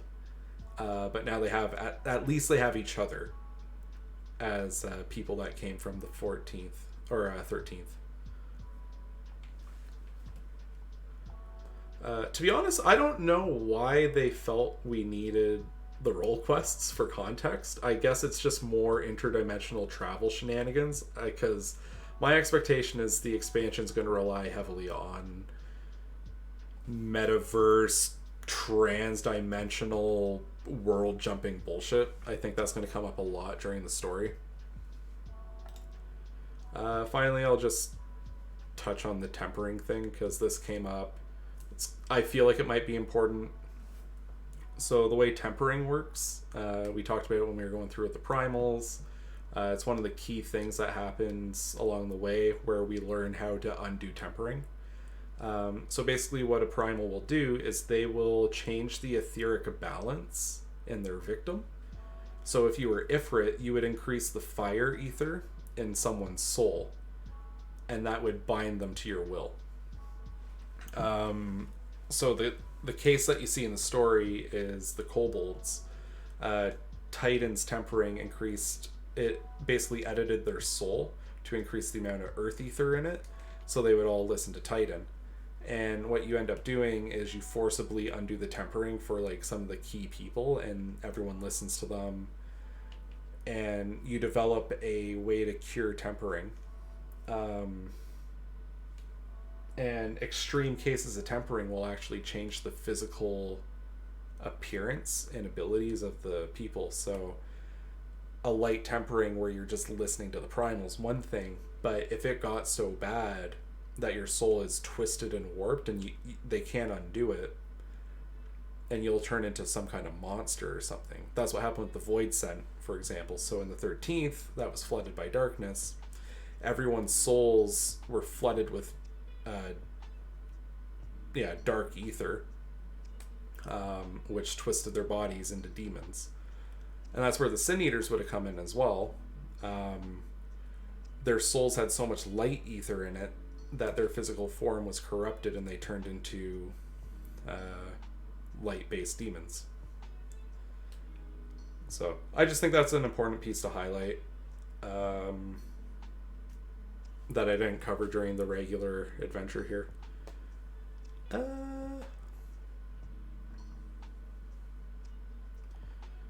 So that's my big info dump, trying to catch everyone up on what they need to know going into Endwalker.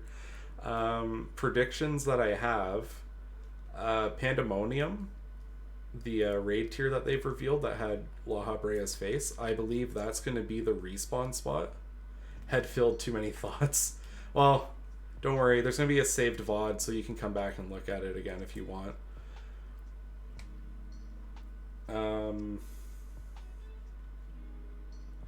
I think Pandemonium is going to be where the Asians are reborn after they're killed, but not outright destroyed. So, like, we won't see Igiorm again, but since La Habrea was just stabbed, I think La Habrea will respawn in Pandemonium. So unless they're, like, utterly destroyed or contained, they respawn in Pandemonium, is my thought. I think that's how it works.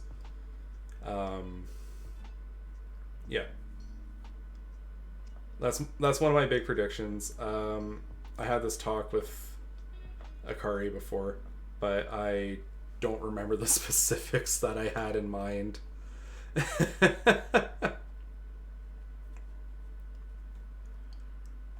So yeah, that's the big info dump. So I'm glad you guys wanted me to do this, because it was actually kind of fun to sift through it all. It was a good refresher for me. A little bit of scuff here and there, but that's fine. I always have a little bit of scuff. I gotta fix my chat box at some point as well. I hate that it's not working properly. I'll have to look it up.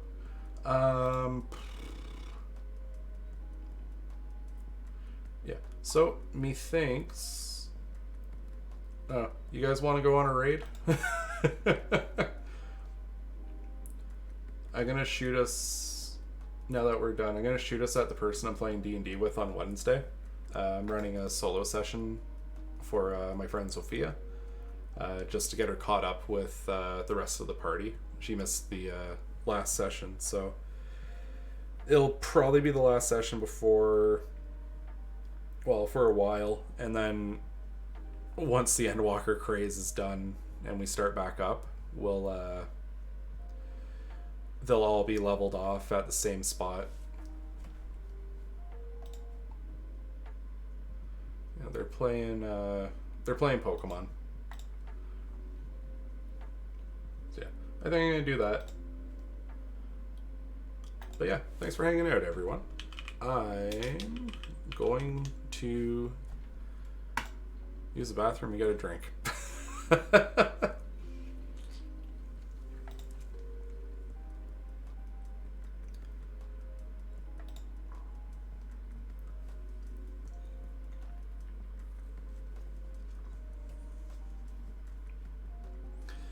Alrighty.